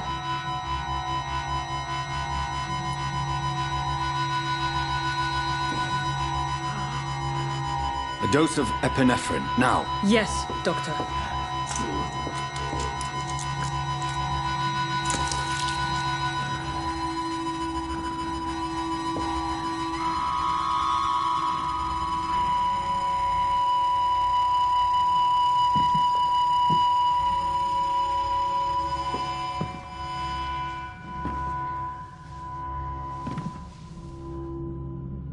We've lost the pulse. He's gone, Doctor. Nurse, we did everything we could. Yes, I know. You are true to your reputation, Dr. Reed. Dedicated and precise. No one could have done more. This was not an influenza-induced seizure. I've never seen symptoms like these on the continent. Neither have I. But the previous symptoms leading up to this attack were the same, indistinguishable from the epidemic. No. There was something more vile in these reactions. Something primitive. There have been numerous reports of mental breakdowns caused by the fever that accompanies the flu itself, Doctor. Yes, but... I'd best take some samples of the blood for analysis.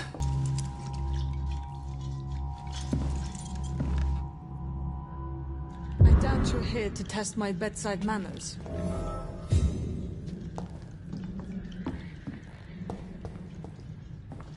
To what do I owe this courtesy? It's locked, all right. This is an unfitting place for the illustrious Dr. Reed. I suspect it was more than intuition alone that led you to us. So, how might I be of service, Dr. Reed?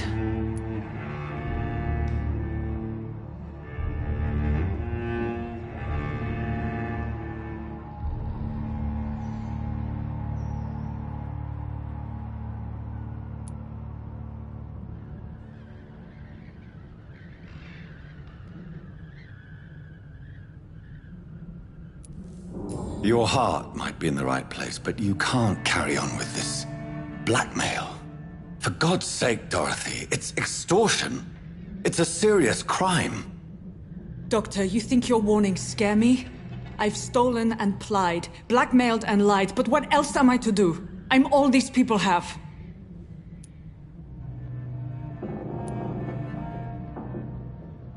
But why Lady Ashbury? Why her, of all people?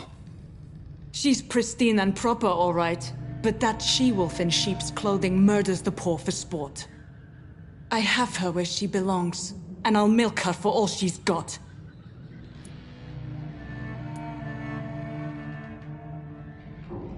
Dr. Swansea is a sensible and honest man. He wouldn't have refused your friend's care at Pembroke. It's easy for you to say, Doctor. These people cannot go to the police, nor to the hospital. They don't even speak English. They depend on me for everything. So, the end justifies the means. Is that your defense? I know you're kind, Doctor. Just another fine-heeled, silver-spooned gentleman who was given the world on a platter. You know nothing of poverty. Nothing of the shame, the hunger, the loneliness. You've convinced me of the sincerity of your actions and their noble justifications. But all the same, blackmail is a crime, and it will stop, Nurse Crane. So, are you going to turn me over to the authorities?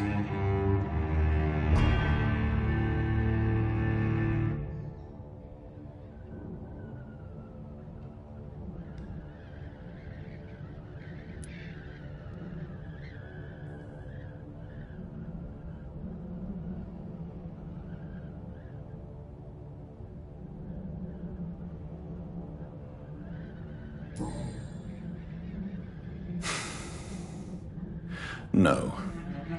Your place is here. Jailing you would be an even greater crime. So, here is my proposition. I'll look the other way on your little enterprise. In exchange, you will resign from the Pembroke Hospital and provide me with medical supplies when the need arises. Dr. Reed! That sounds like a business proposition. My accomplice, then? No, just a privileged client. My research may require the occasional rare piece of equipment or ingredient. I'll pay good coin in exchange, fair and honest, to help finance your noble endeavors.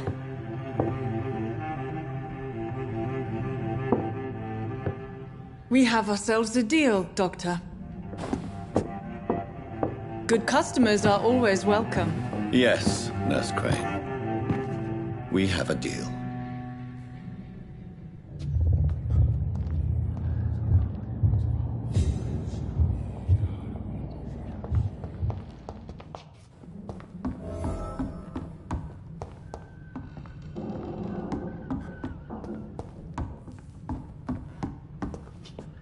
I cannot enter.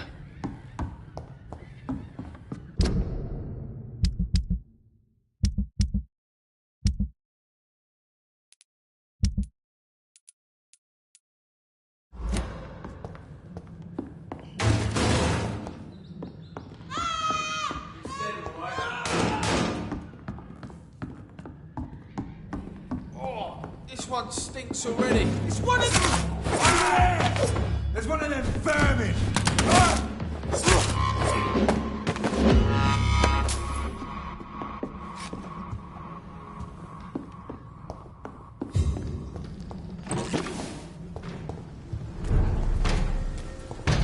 It's an inch! Kill it! Fuck its head! Filthy fucking beast!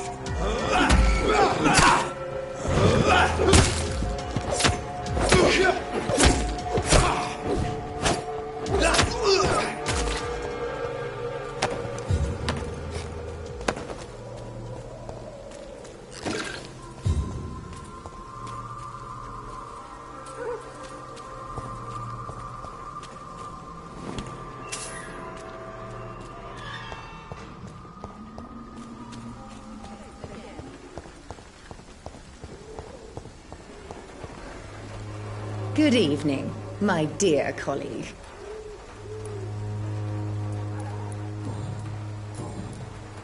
I'd like to see what kind of medicine you're selling.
When science fails you, this elixir will give you faith again.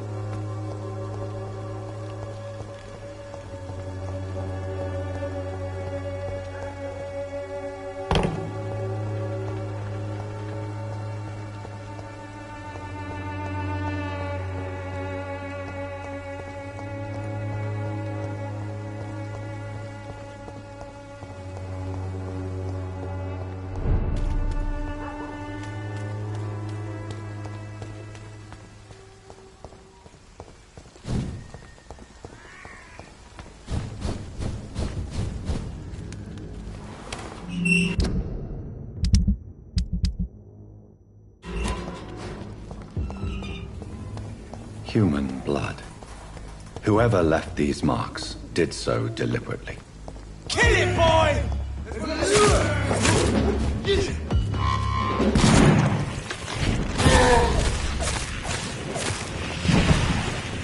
Cross the leash, boys!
I would ask you to avert your eyes, sir. Or did you not know it was rude to stare? I knew it. Speak up, Dr. Reed. I like a man who speaks his mind.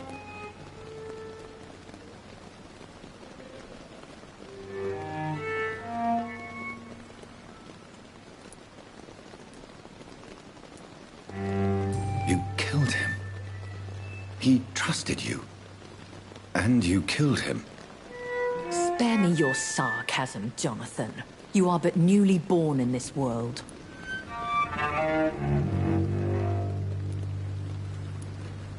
We are vampires. We live by leeching the blood from weaker prey. We are Darwin's next chapter. His cynical and perhaps ultimate expression. The situation is somewhat awkward nonetheless.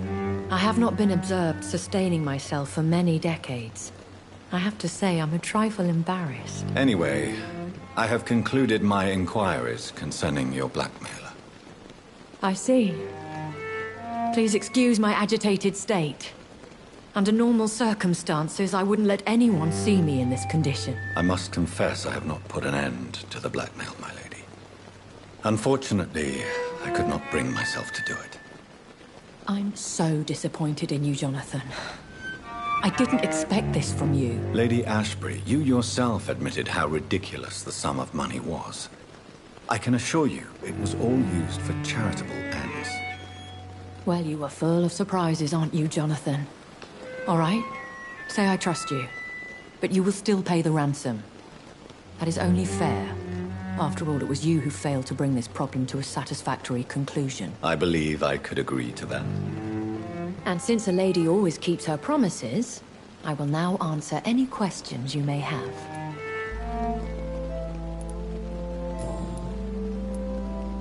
Why does Dr. Swansea allow you to feed on the patients of the hospital? Dr. Swansea is a good and compassionate man. He is trying to find a solution for our hunger.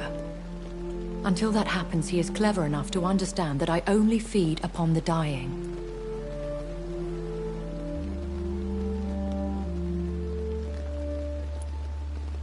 And no one suspected you of the murders? As you well know, suspicion has recently fallen on me of killing for pleasure. But you have my word, Jonathan. I take no pleasure in taking a life. And no one suspected you of the murders? As you were... What do you know about this Brotherhood of St. Paul's Stole? The Brotherhood is well known amongst London vampire society. As long as our kind is discreet, and as long as they do not interfere, we have come to a mutual understanding. I know this is beyond the pale, but may I inquire your age? Really? And I thought you were gentlemen. If you must know, I'm 27. I've been 27 for a long time now, and 27 I shall remain. Very well. But I believe there is more to this than you are saying. A lady has to have some secrets. And who bestowed upon you this eternal youth? My maker. He left this isle a long time ago. Why did you save me in the canning factory? I could hardly stand by and watch such a promising young blood as yourself be torn to shreds by some gutter scowl. William Bishop wasn't the vampire that created me then? No, Jonathan. Whatever their strength and demeanor, scowls are the progeny of careless vampires. It cannot be the other way round. What type of vampire is a skull? Not a true vampire. The deformed offspring of lesser vampires. It is a shame these creatures run wild, slaves to their baser instincts.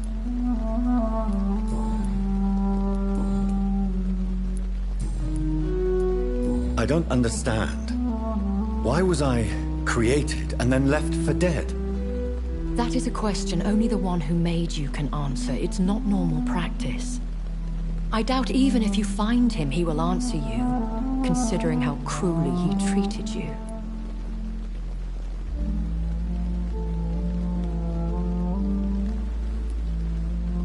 So me being a vampire could have been a mistake. I very much doubt it, Jonathan. Contrary to the legends, it is not as simple to make another vampire by just biting someone. I'd like to avoid creating another vampire by mistake anyway. Tell me, how is it done? The process is dangerous. It could even kill your potential progeny. If you did decide to sire an offspring, they must drink of your blood, Jonathan.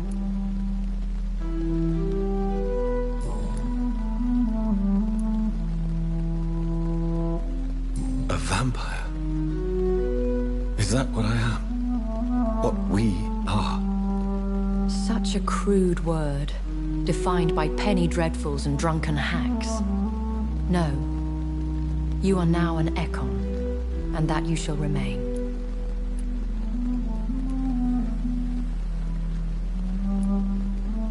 Are you an Ekon too? Yes, I am. We are the closest thing to what man refers to as vampires. Forget what you think you know about us.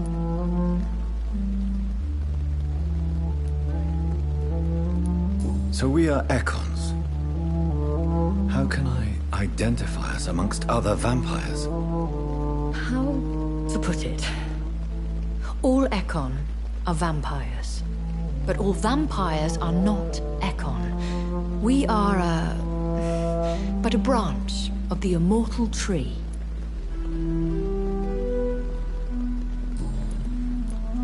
I've been hearing a voice talking in my head.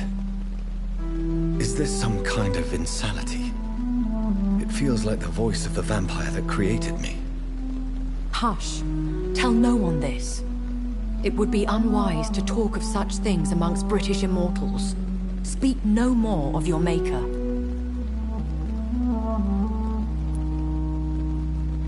Excuse my forwardness, but... are you my maker? Me? Goodness, no. Only a foolish immortal would create a progeny without taking precaution, and I'm no fool. How could this cause offense? Only the powerful immortals can mentally call to their progeny. No vampire or hunter will sleep easy, knowing that an unidentified elder is stalking the streets of London.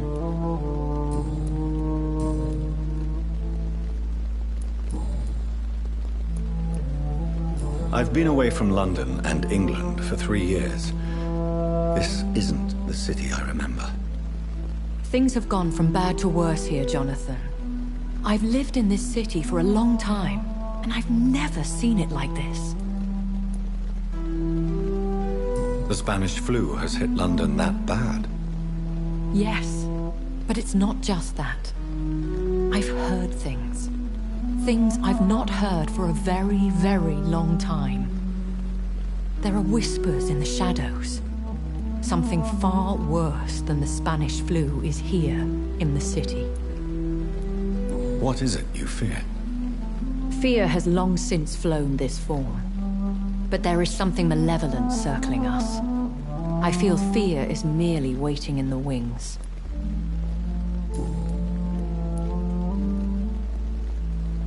When I awoke, changed, I was chased and attacked by vampire hunters.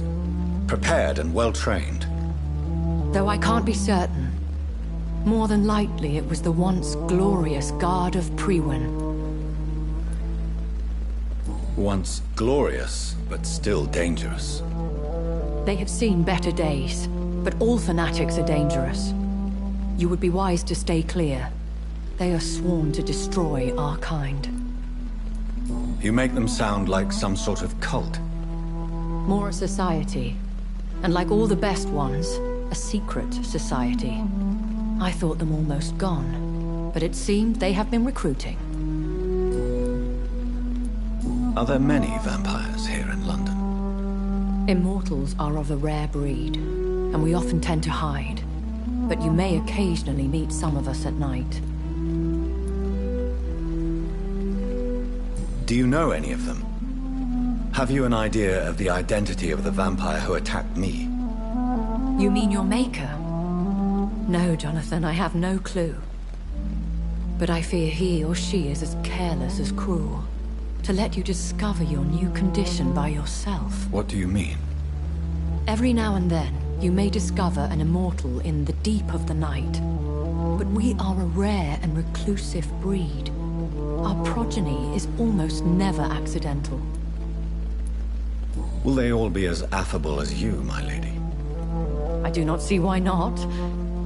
But remember, even the shark smiles before he bites. That sounds like a lesson from experience. Vampire politics are as intricate and sometimes tedious as a game of chess in a gentleman's club. I've learned from experience it is best to decline to play. I bid you farewell. For now, my lady. I must quickly analyze the blood I took from Nurse Crane's patient.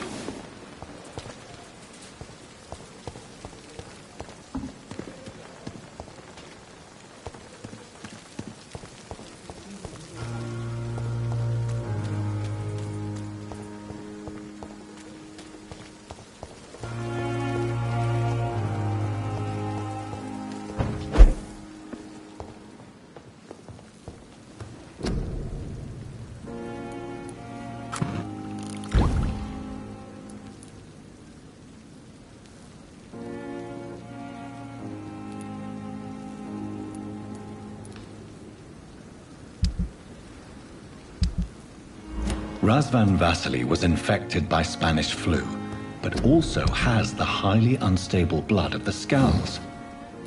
Is the London vampire epidemic transmitted through the flu? I should talk to Dr. Swansea about it.